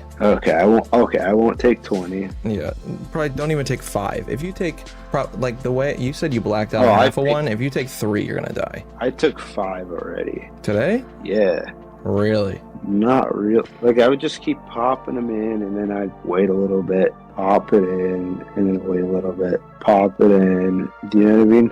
Yeah. And then I would do 2 at a time. While in this drugged out state, he even said something that some have taken as a full-on admission to the Goldie Bell situation. Even in the recording where I was like being that girl, it's like you can tell this nigga's got his head on straight. Like, yeah, he's doing reprehensible shit. He is sane. With all of this combined, it's hard to take Twomad at his word for almost anything. To put it scientifically, he's fried, he's cooked even. He seemed to be sinking deeper and deeper into this activity, spending his days rotting inside of his bedroom and getting high, and appearing on live streams to talk about all of his struggles. You haven't wanted to keep a good relationship with people? Yeah, for like years, man. It's like chronic. Why do you think that is? That's the thing. I've been asking myself that question for a long time. All I can tell you is, like, it's just been a lifelong struggle, and it's just, there's a lot of different things you can try, but really it comes down to, like, the motivation the person needs to do it. And then when he does do that, you might stop resenting all these normal people, and you might be happy and fulfilled. Maybe. Or not, maybe, or not, or do more drugs until you die. I mean, I've been there. Yeah, have you been there? Yeah, I've been clean from heroin for 6 years. That's why you're so chill, bro. I'm just kidding. You're probably right, dude. You're probably right. I've been just smoking whatever the fuck I'm given. I can barely walk. Holy, it's hard. What'd you do? The Xanax. Oh, shit. I used to have a little bit of a... I went on a bender in Zan's once. I think that's what I'm gonna start going into soon. Oh, Zanny bender? Yes. That's the worst kind of bender. Why? Okay, so if you get addicted to Xanax and you want to get off of it, it'll fucking kill you. Well, I don't think I'm gonna get addicted. Yeah, I didn't either. Okay, that's terrible news. He was sinking further into his addiction to the point where he would take anything. Weed, Adderall, Xanax, ketamine, meth even. All of this was supposedly a part of his regular waking diet. He couldn't even walk, sometimes he was so deep in it. This is an extremely hard thing to pull yourself out of. In late January of 2024, it seemed things may be getting better. He messaged Kanklemore saying he was actually sober. This news didn't last very long. Within days, he was posting videos on Instagram of his ramblings, describing his life in no uncertain terms. Okay, so it's like this. Right? You had 3 lawsuits, and then you're like 22 year old. You smoke ketamine meth combination. And then what was the thing? What was the thing in the beginning? Oh, sorry, don't chill. I make loud noise, motherfucker. Just chill. Okay, wait, go back to the thing I was gonna say. What was I gonna say? What the fuck? Dude, bro, I haven't had good... No, I didn't say that. No, it's a bar though. Say it, dude. No, I'm not gonna say it. No, I'm not gonna say it. What was I gonna say originally? On his Discord server, he was streaming his activities to his mods while tripping out. What the fuck is going on with this nigga, dog? The fuck is going on with this nigga? Why is he taping his fucking arm? This nigga think he in Dead Island. What the fuck weapon is he making?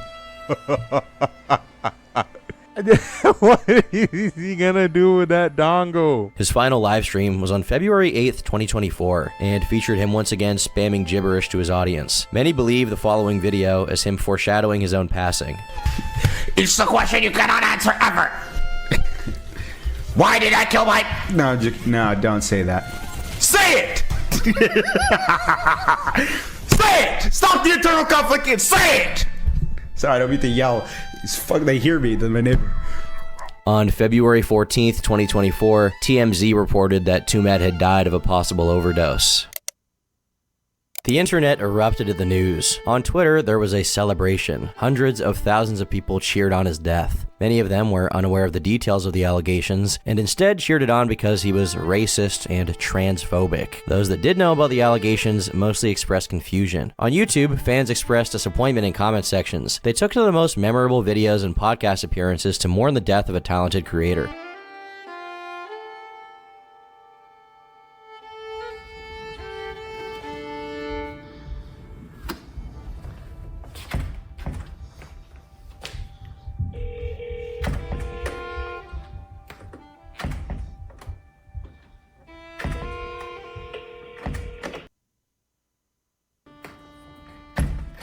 Who is it?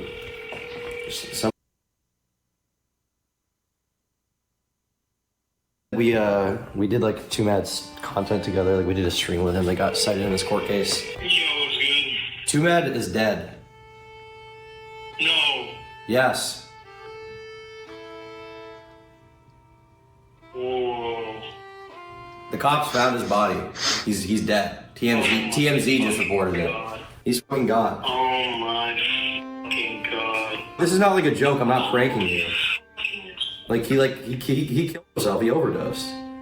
Holy fucking shit. Law enforcement sources tell us the internet personality was found unresponsive Tuesday night at his Los Angeles area home. This is after somebody called in to ask for a welfare check.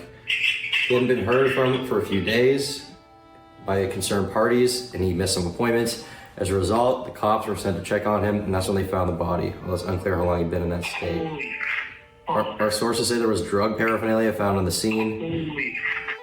I talked to this guy 1 day ago. 1 day ago I talked to this dude. What do you mean? What was the context? He just messaged me. He said, am I a genius on the 9th? And I said, yes. He said, why in layman terms? I said, you're really funny and made good videos. And he didn't respond. I was planning on doing a video about him soon with an interview.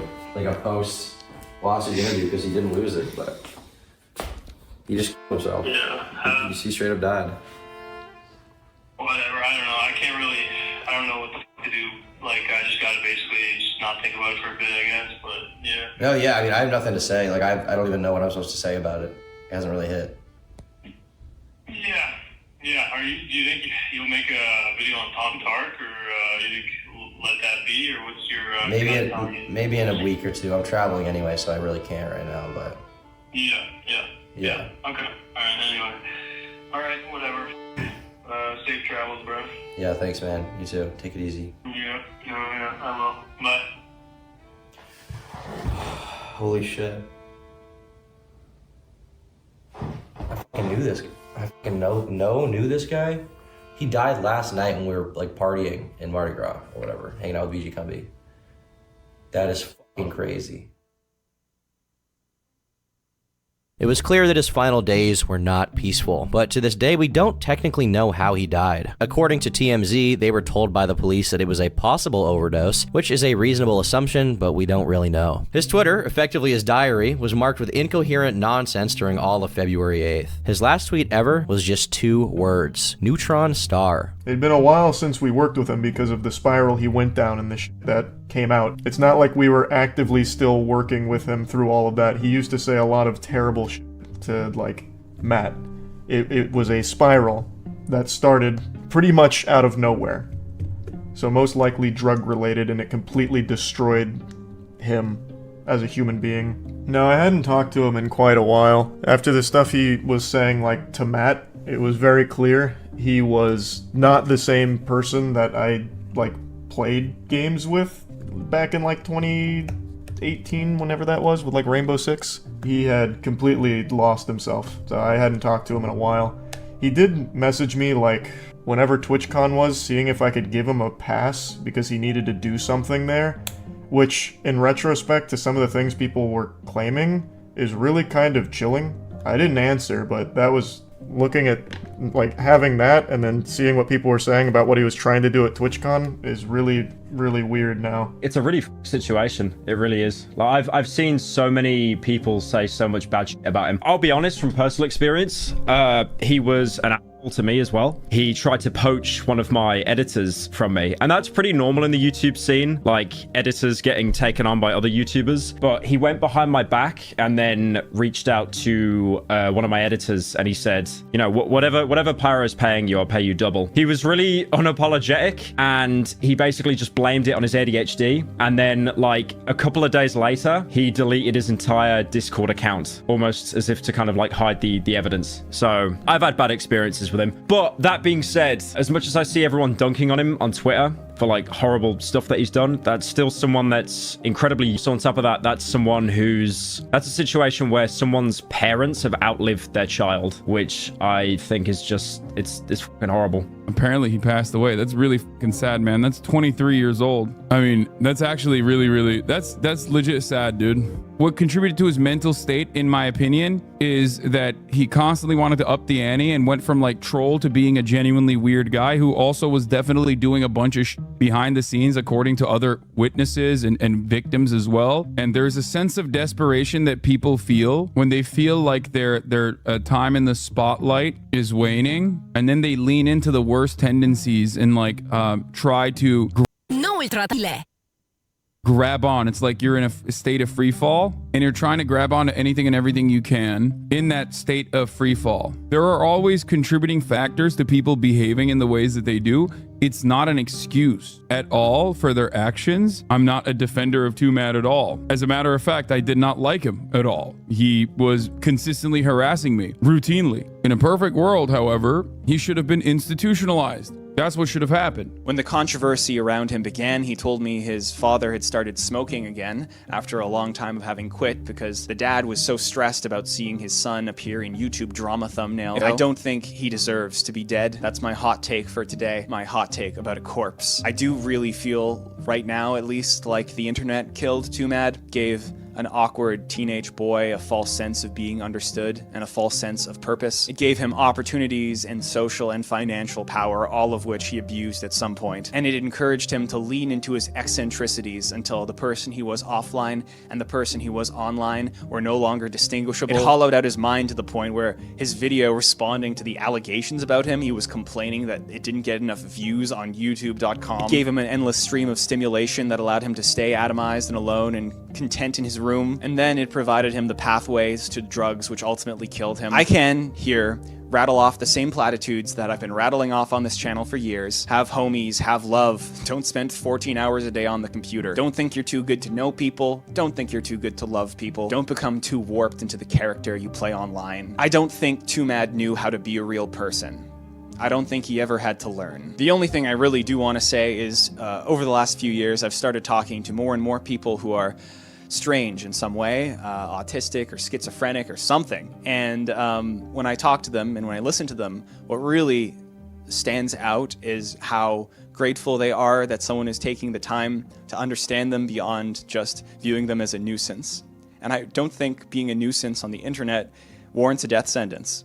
And I don't think that is a good enough excuse to celebrate someone's death. I don't know how he would have wanted to have been remembered. He was a deeply nihilistic person, and I don't think he believed in anything besides himself. It's ultimately up to you as to what you think the lesson here is, if there's any lesson at all. And because I don't have a conclusion, I also don't know how to end this video, so Baba Booey. Belle Delphine posted her own statement, saying, after talking online for around a year, Twomad flew all the way out to the UK to film a video with me, and we spent 2 days together. Over those 2 days, he was friendly, funny, playful, and a lot more shy than I expected. We were almost the same age, both enjoyed making random shit on the internet, so I related with him a lot. I know lots of people who were hurt by him, and it's not all magically washed away, but serious substance abuse can bring out the worst in some people, changing them in ways that are unrecognizable. He created a cycle where the deranged and erratic efforts of drug abuse led him to isolation, which in turn exacerbates the substance abuse. It was so sad to watch all of this unfold. My old best friend who actually introduced me to Twomad also died from drug abuse in the exact same way, which has made me feel even more heartbroken about the situation. Both of my last interactions with them were nearly identical. I'm really sad that he's gone without ever knowing what life could have been like for him without his drug problem, or to have even lived to the age to be able to self-reflect on his insanely unique adolescence he had growing up on the internet. I found his content hilarious and admired how confident he seemed in his videos. He was so creative and often shared ideas with me, and we'd both laugh about them. He really created his own genre of YouTube videos, doing it all while so young. He inspired me a lot, and I will miss him. Those with more negative experiences also posted, but not exactly in celebration of his passing. As of his death, Goldie Bell posted the following, saying, I don't know how to process the news of Medea's passing. It's a lot all at once, and I have conflicting emotions. He was a terrible, terrible person, and people tried to help teach him how to properly dose his drugs because they knew he would do it anyway, but he would do the opposite to get a reaction from them. He took it too far before, and he took it too far this time. I don't feel relieved because I don't know what will happen from here. I'm nervous about the internet's impending reaction as I already see it's trending on Twitter. I'm not happy he's dead. I'm not sad. I'm shocked, and I can't feel anything but dread. I feel terrible for his family. Shortly after this, Goldie Bell deactivated her account. His former video editor posted his own statement as well. The last few days have been very difficult for me. I first started editing for Twomad at the start of 2021, and although I had no real skill at the time, he was extremely patient and helpful with me. He allowed me to grow my skills over time while working with him. He made it clear that he believed in me. I was very excited around this time as I'd been a huge fan of him and his editing. It felt like a dream come true. Eventually, I would completely take over the editing of both the Twomad and Twomad 360 channels. I worked full time until the beginning of 2023. In the time leading up to when I had quit working for him, Twomad had become heavily addicted to ketamine and DMT, and it became increasingly difficult to communicate with him. I found it extremely challenging to create any narrative with whatever footage he would send me. It also became clear that he no longer had the same drive to create videos, and I decided it'd be best for me to find another client, which he understood, albeit with disappointment. I tried my best to consistently communicate with him after this and keep him company as best I could, as I understood he did not have many people to talk to and was worried what he might be doing left alone for too long. He told me that he was seeking therapy and was working on bettering himself. I found this very difficult to believe as I don't think he even knew what that would entail. Over time, my frustrations with him grew, and I eventually found it impossible to talk to him. I now understand that many other people have had the same experience. Something I would like people to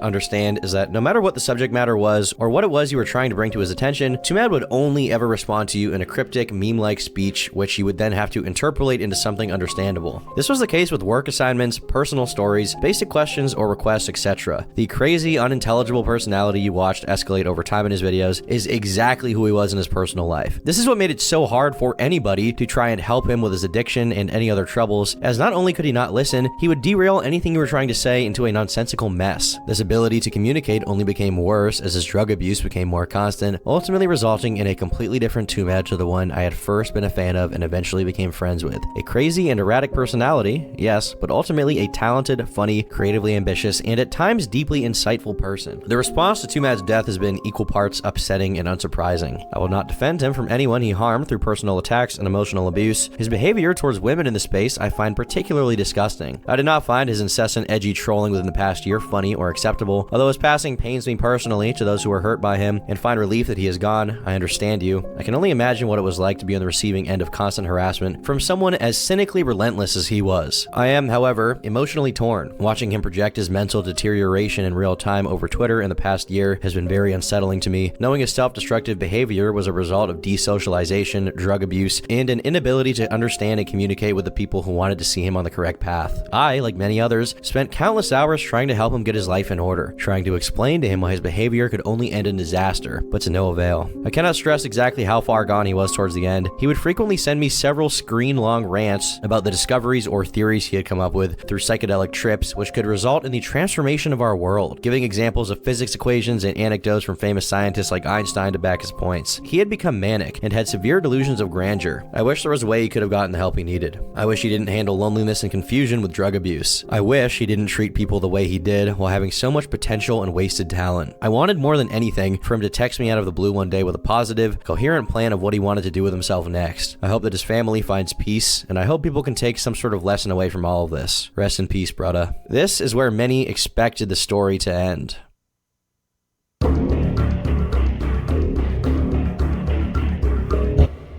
10 minutes after the announcement of his death, a familiar face popped up. I can finally say it. Twomad was a rapist and a pedophile. Over the past few years, he tried to murder me multiple times for helping the police and detectives in multiple states to investigate a lot of horrible things he's done. He wanted to take out multiple innocent lives by getting behind a wheel and going head-on on a freeway while being high on drugs. He didn't succeed once as he overdosed before killing anybody, so he tried it again. Despite him trying to murder me and multiple innocent lives, I've been trying to help law enforcement to make sure he's safe, doesn't get hurt, and doesn't harm anybody. From this, there were a few corroborating testimonies. Robert Ross posted about what happened at TwitchCon. This is a lot. I witnessed firsthand Twomad's threats on James's life during TwitchCon. He couldn't even go home because he knew his address and was en route to Vegas after threats. He had to use our hotel room to hide out while waiting for law enforcement. Can back this up too. He was scared for his life at the partner lounge during TwitchCon Vegas and talked to security at the event because of threats made towards himself. James elaborated on his perspective. When my friends and colleagues say that my life was in constant danger, they're not talking about just threats. Within a short time frame, I had a bullet hole put in my office window, was told to wear a concealed bulletproof vest when I'm in public, witnessed a SWAT team with ballistic shields outside of my home, and had to cooperate with an anti-terrorism unit when the rapist made implications of people's lives being in my control at TwitchCon, leading to the entire convention center being surrounded by police SUVs. This isn't even all the things I, my colleagues, and my close ones had to endure, just to give a perspective. I don't think I need to explain why I was not talking about it publicly, but if multiple people coming forward confirming what I said isn't true enough, a lot of information is now public records and can be accessed by anyone. There was never a lawsuit at any point. There were court orders that led to multiple cases, civil and criminal. Once again, there has never been a lawsuit. A lot of these things are public records and always have been. It was never about money. He lied to the public, and some morons ate it up despite court cases being public records. The justice courts in multiple jurisdictions deemed it necessary to provide restraining orders to protect the victims and witnesses and those around him. The burden of proof is on the prosecution, and it was met in full. The courts issued multiple permanent restraining orders for many of his victims as he was vicious, unhinged, and violent, going out of his way to hurt not just his victims but those who were close to him, all just to inflict maximum damage on everyone he's hurt. Twomad has been caught destroying evidence, sending death threats to witnesses, and fabricating stuff to brainwash his audience. The judge shut down his lies during the hearing, and all of this is public records. Just a reminder that this guy got caught hiding in the court's cafeteria when he realized he would have to see one of his victims in person again. This is the same guy who was dancing on the grave of a murdered child just a year ago. This is the same guy who secretly recorded multiple videos of him committing crimes, including SA and pointing a gun at one of his victims. He shared those videos with friends, but was mortified to find out the court had gotten a hold of them. This is public records once again. I was told the arrest warrant was supposed to go just before the final overdose. There were multiple reasons why it took so long. The main reason being that the investigation involved many jurisdictions in multiple states, and the amount of everything they had to go through has been insane. Outside of direct messages, phone calls, and live streams, he tweeted over 17,200 times since August alone. Also, some people interfered with the investigation, and I'm waiting on confirmation whose names I can bring up today. All while a lot of information is public or will soon be made public by the authorities. Please Please don't bring up the victims' names and don't wish ill will on Twomad's family. Jameski claims that Twomad illegally owned firearms. However, he claimed on my live stream that he didn't own any. So you don't own any real guns. That's what I was gonna say, because you're a Canadian citizen. You're not, and you're in California, right? So like, what was the? Yeah, I don't own any guns. But apart from that, these are some very heavy accusations. This 13-year-old in the mental hospital was determined to be a girl named Misty, who Twomad apparently had some level of contact with. Jameski said that he continued to prey on the vulnerable even after the police got involved, including a 13-year-old in a mental hospital. If you look at her posts and his posts, you can see that the two clearly interacted publicly. Twomad had reposted a video from her account of this apparent mental institution, and he also posted a tweet of her outfit. Now, this is definitely weird and something to be concerned about. A 23-year-old being online friends with a 13-year-old is odd. But as for any inappropriate contact, there was none at the time, and she herself denied it when the accusations initially came out. Another person who spoke about this drama was just a Minx. Minx quote tweeted James and called his tweet insane, while clarifying she supported the lawsuit and investigations into Twomad. James then responded accusing Minx of interfering with the investigations and providing confidential information to Medea. He says Minx knew there was never a lawsuit and that she switched sides constantly. He then uploads 2 clips of Minx talking about Medea. I think he's just trying to cope because he has none left to live for, which I understand because he has none. Yeah, I hope he gets help too. And by help, I mean I hope he learns how to tie a noose in a video game. The second clip shows her revealing publicly they could use her phone calls to track him. Then Medea calls her on stream confirming that he's listening. Well, answering his calls, this dumbass doesn't realize when I answer them, I can track his location. Not me personally, sorry. The police can, and see where it came from. If I don't answer it, I can't. And that's what they advised me to do. They said don't talk to him, just answer it, and then you just show us the call and they can track where he goes to right now. Oh look, he's calling again. Quit fooling! You know this shit for the chicken! Which is one of mine!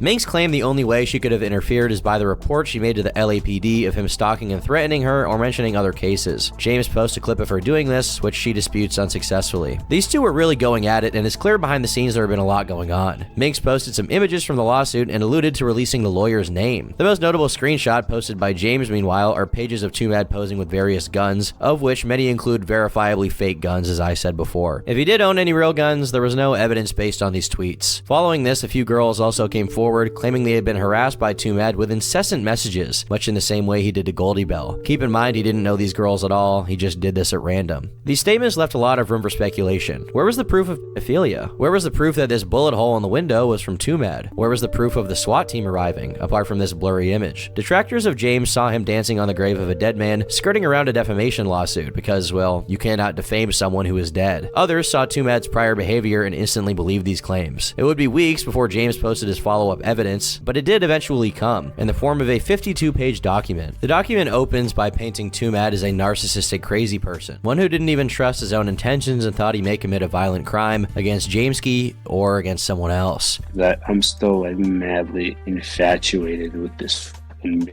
bitch. Why? Because it's like I touched her that one time and then she sued me, and that's why I must get my ultimate revenge. Ultimate revenge. Yeah, a lot of people like to scare themselves into thinking I'm like a harmless person. I could be, right? But it's worthwhile do your due diligence to make sure that doesn't happen. But I think if I go into schizo mode for real, what's more likely is I'm gonna do a mixed skillet or like getting a bunch of crimes before I go and commit murder. I try to avoid that. I definitely try to avoid that. 100%. For the unaware, McSkillet drove his car over the speed limit against traffic and killed 2 people in 2018. You dropped the harassment idea. Oh, I'm gonna fucking kill this. Are you stupid? No, I mean, I don't mean this. Come on, man. What do you mean? Come on! I understand that you're in the end game of life when you've just begun, and you don't have any anger towards anyone ever. But like, you have to understand, I'm not fucking married like you. I think this is probably the most fair allegation that James makes, and is just an extension of what we already knew. Twomad was clearly a deeply mentally ill person, and from these clips, I don't think you can claim all of them are jokes. The guy definitely was out of his mind. The rest of the document is full of a lot of claims. That 13-year-old in the mental hospital named Misty is never mentioned. He does claim that it's public knowledge acknowledged Twomad had expressed predatory behavior, and shows that through a few different tweets. And while these messages do look horrible, it's my belief that in these contexts, Twomad was making some very crude jokes. There's no proof in this document or elsewhere that Twomad had any inappropriate contact with a minor, and we've never seen any evidence of such. However, James claims that he's been working with multiple victims of Medea for months on a criminal investigation, people he intends to keep anonymous to protect their privacy. This would be separate from the civil case with Goldie Bell, and in his words, the government was already preparing everything necessary for the prosecution. The criminal investigation had nothing to do with the civil case, and criminal contempt related to violating the civil order. What the government knew, or even what this is about, is not explained in detail at this moment in the doc. What is talked about is details from the civil trial. James claims that at one point, Twomad read a statement written by ChatGPT, which was then quickly shut down by the judge. He even has a court transcript for this. He goes back to talking about Goldie Bell at this point, and the various clips of Twomad saying, "I'll do it again," as well as the moments from my stream in which he admitted to plying Goldie Bell with drugs to make her more susceptible to his advances. Hey Twomad, quick question. When you tried to give weed, was it to sort of ease her into finally giving you coochie? That's for 5 from Polbun. I think so. Yeah, I feel like that's obvious though, right? Like I don't usually, I've never done that before, but that's kind of why you do drugs. Like I remember when I was like 14, I was like, a girl rejected me and I was like, I should smoke weed. I fucking did it. I'd do it again. You know, bro, but you know you can't, bro. They're gonna use this in court. I can. I know they can use it. Fuck y'all. I'm sorry. Okay, my bad, dog. Well, I'm paying my lawyer top dollar to explain it to them. That's just humor and fucking. Ultimately, what this part of the document does well, in terms of things that can be proven, is make Twomad look unhinged. It shows that in his final days, he was so drugged out he didn't even trust himself to not do something horrible. That, in and of itself, makes Twomad basically impossible to defend, which is why I'm not going to do that. But as for the multiple other victims James claims exist, they are nowhere to be found. On page 22, he shows a DM of someone, who knows who, messaging another person, who knows who, about Twomad, where they say they matched on Tinder. The other person says they matched on Hinge. What this means or proves, I do not know. All it shows is that someone claimed they matched with Twomad on a dating app. James also claims Twomad went as far as to meet multiple of these girls in person. It includes a blurred out video of Twomad supposedly meeting some girl. See, I get bitches. See?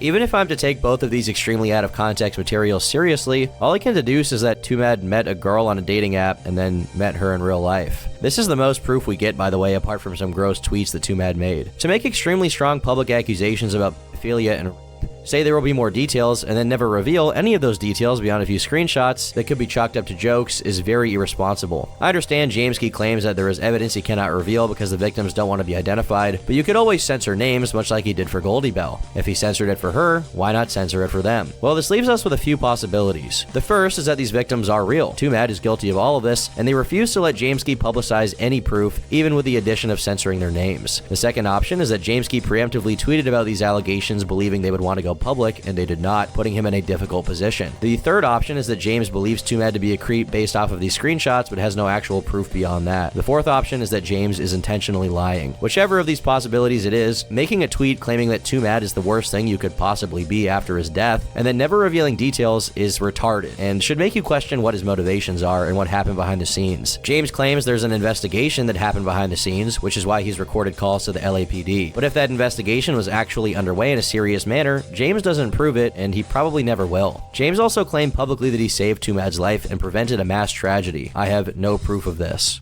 Did Twomad do horrible things, bad things we know about? Yes. Is he a pedophile who groomed people and sexually assaulted multiple people? Right. I honestly think Jamesky thinks this, and I don't know that he's lying, but I don't have evidence of it either. Right, yeah, like specifically, obviously, like, okay, we're pretty much accepting now, like, the pedophilia thing, like, he's not providing proof for. He's still kind of claiming it's a thing, right? But he's saying because the victims don't want their identities public, he can't release it. Right, but, yeah. But I don't know Jamesky, so am I to trust that? I don't really know. What I'm more interested in is gaining context into the scenarios where he claims that he saved Twomad's life, right? Or prevented tragedy, right?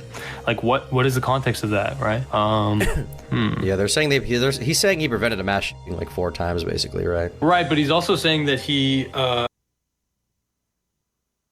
intervened to save Twomad's life in the past. which is confusing to me because it's like, what does that mean? You just called the cops on him and then they went to do a wellness check? Like, what is that? In this document, James accuses the LAPD of corruption and incompetence. On page 33, he says that the Southern California police in general are notorious for their misconduct and not doing anything in their power until it's too late. He says that if you check the Wikipedia article for the LAPD alone, the section about their corruption and misconduct is half of the entire article. However, throughout this, he fails to show even one instance of police incompetence, never mind corruption. He claims that when Twomad violated his restraining order, they refused to act unless the court told them to. We're not going to go over there and break his door down and take his guns.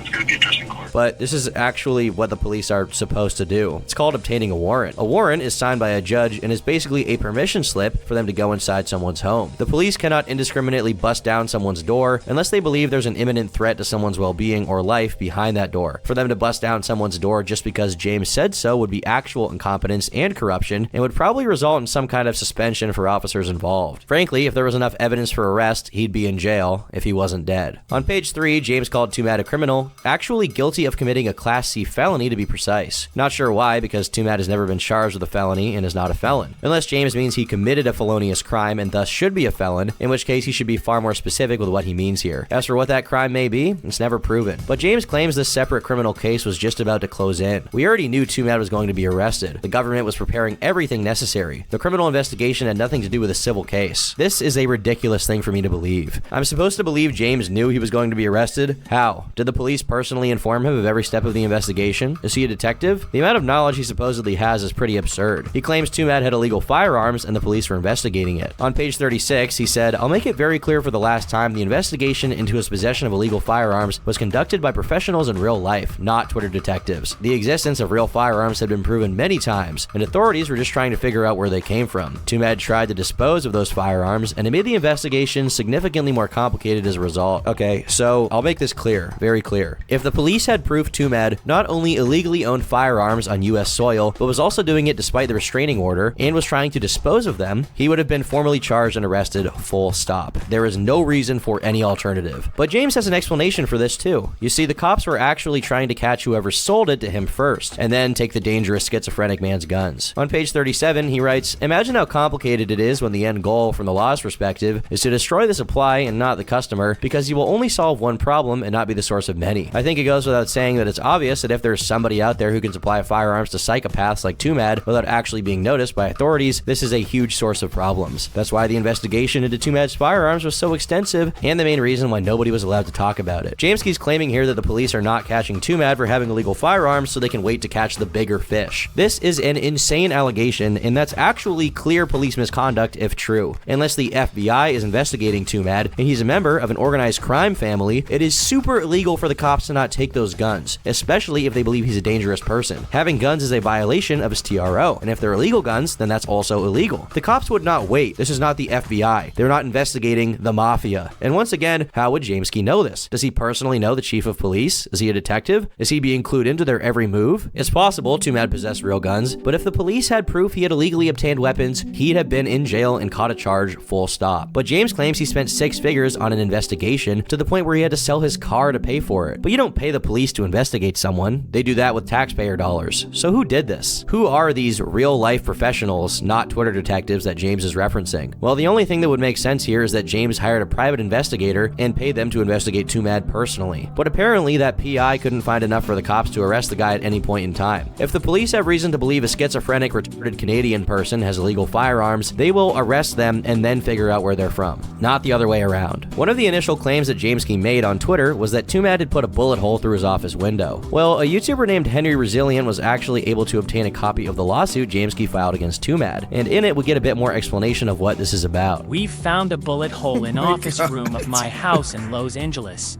Witnessed a full SWAT team raid a house across of where I reside and had my ex-roommate's family address used for false swatting attempt.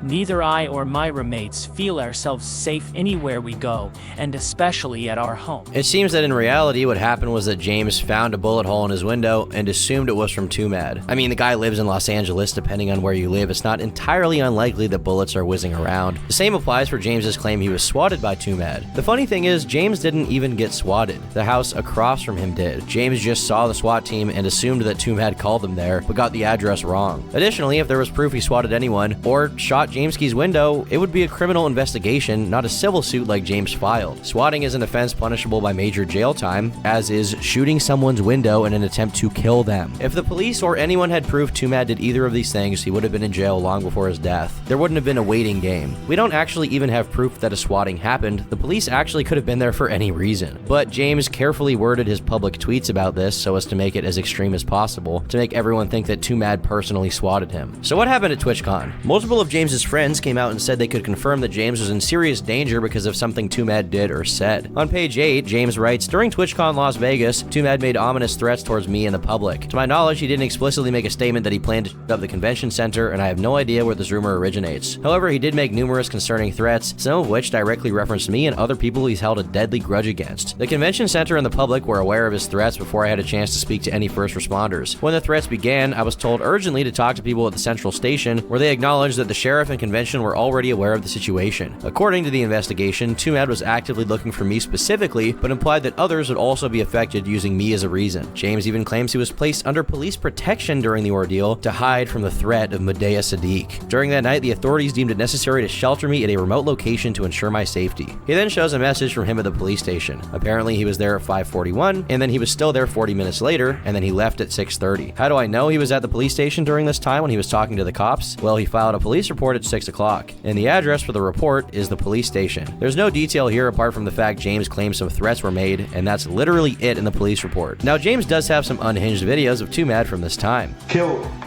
Do the Mario.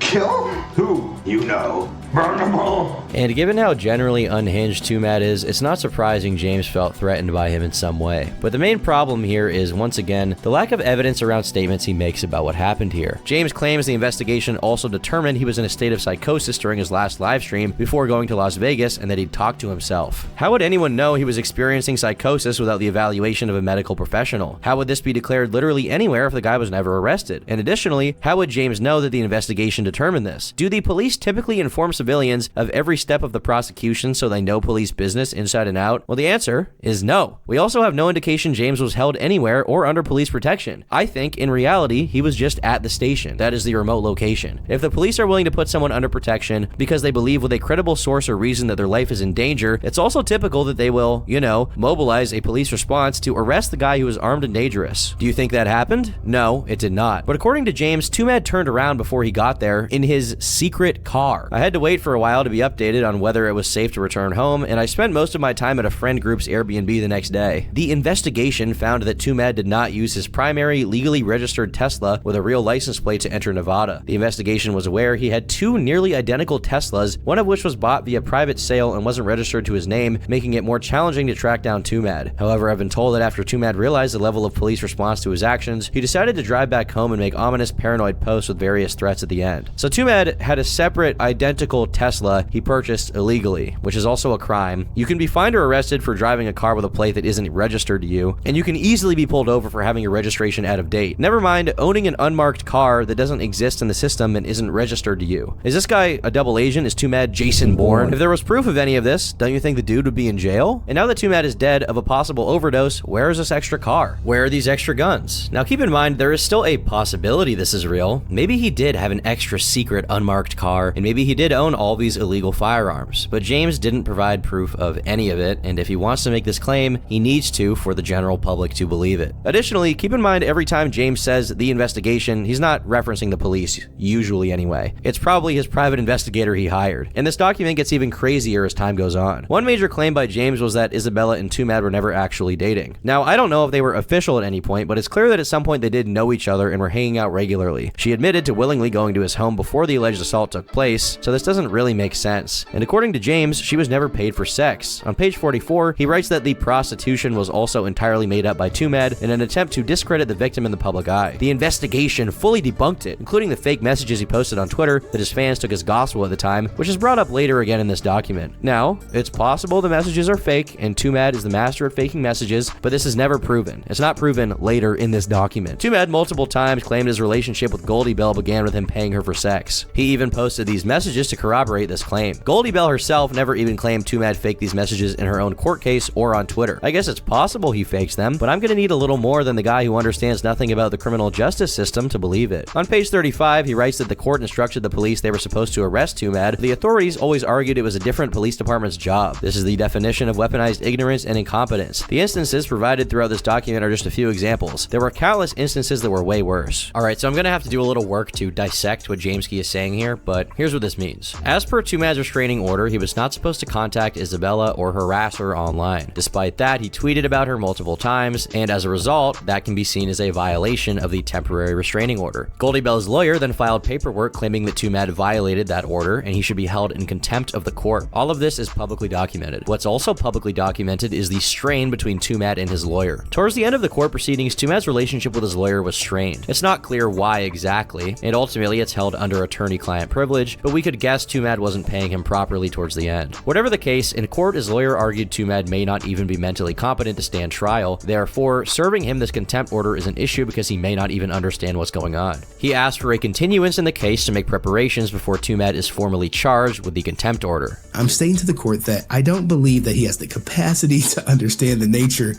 of the proceedings today and cannot proceed on his behalf. This is covering his ass.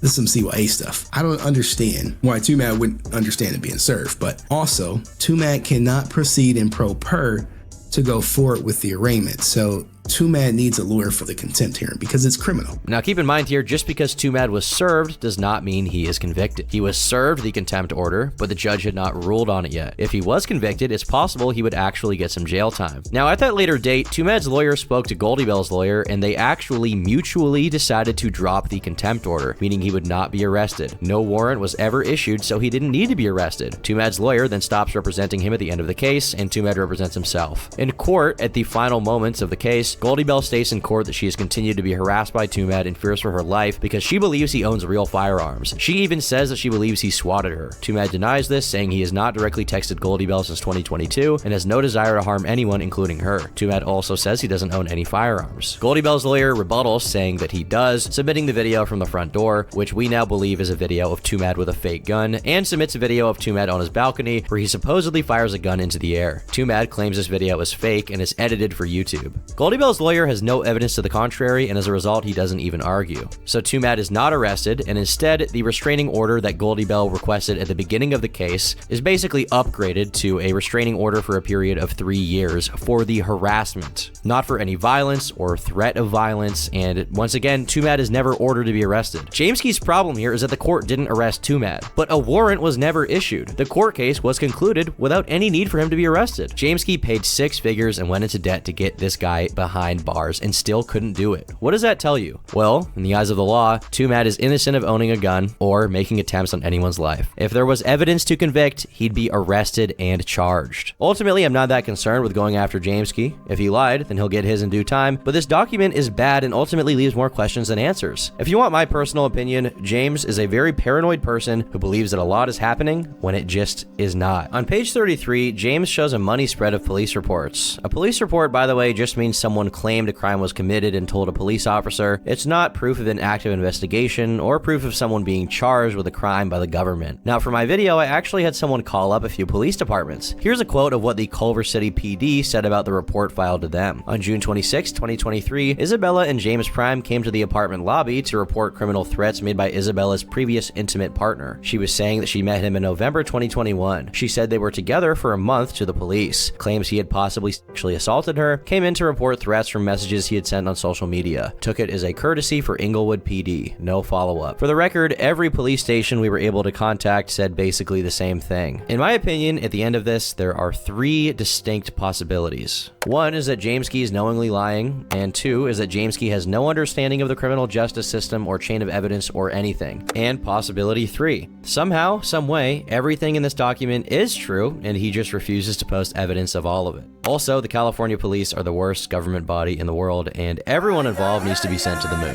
Either way, based on this document, his word is basically nothing. You can believe James wrote this all and conducted his $100,000 investigation and had to get rid of his car for the right reasons. You can believe it's because he's been obsessed with Twomad for years. I don't really care. What I do know is that he made some extreme about you.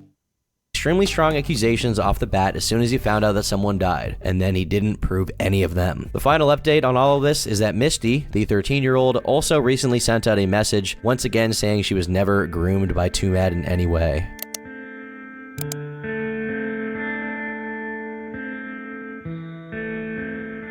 One of the things that stuck out to me the most from my interview with Twomad was when he told Gokanaru and I that he had no one helping him through the most trying time of his life. Twomad began his YouTube career as a loner. Alone in his bedroom, he had no friends, and could only fathom sinking his time into playing Overwatch. He died alone in his apartment with no friends to help him, high on ketamine, playing Overwatch. Twomad is not innocent. We don't have proof of him being a rapist or a pedophile, and this is something I hope Jameski can account for in due time. But what we do know is that he became absolutely obsessed with this girl. He begged her for attention. He slammed her with incoherent memes and diatribes about how she needs him, and he's the only path forward for her. He definitely pressured her into sex repeatedly, and whatever you want to call the interactions of that night, what he personally described to me is already pretty over the line.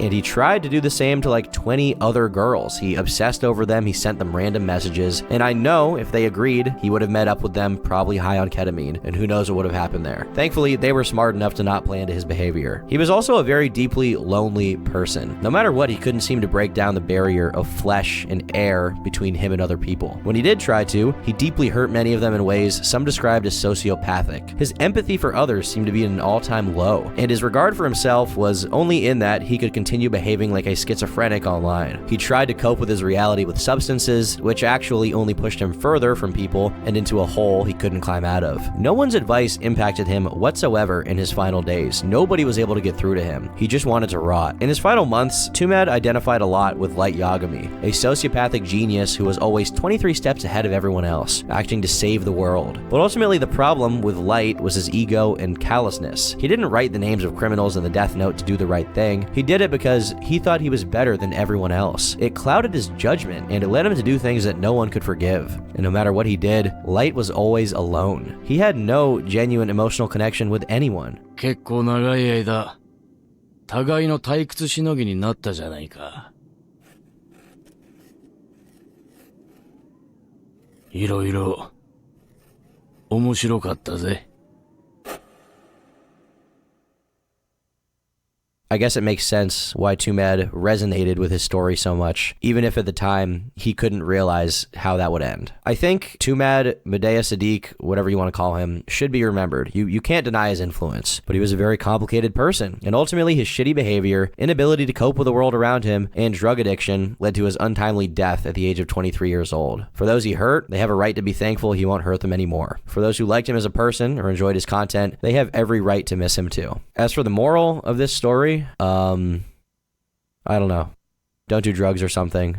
Don't be an asshole. Don't isolate yourself from everyone in the world, because no matter how much you convince yourself that you're all you need, that will never be the case. You need other people around you to feel human. Clearly, Twomad didn't feel that. I've been Turkey Tom. Thanks for watching. And until next time, good night, girl. I'll see you tomorrow.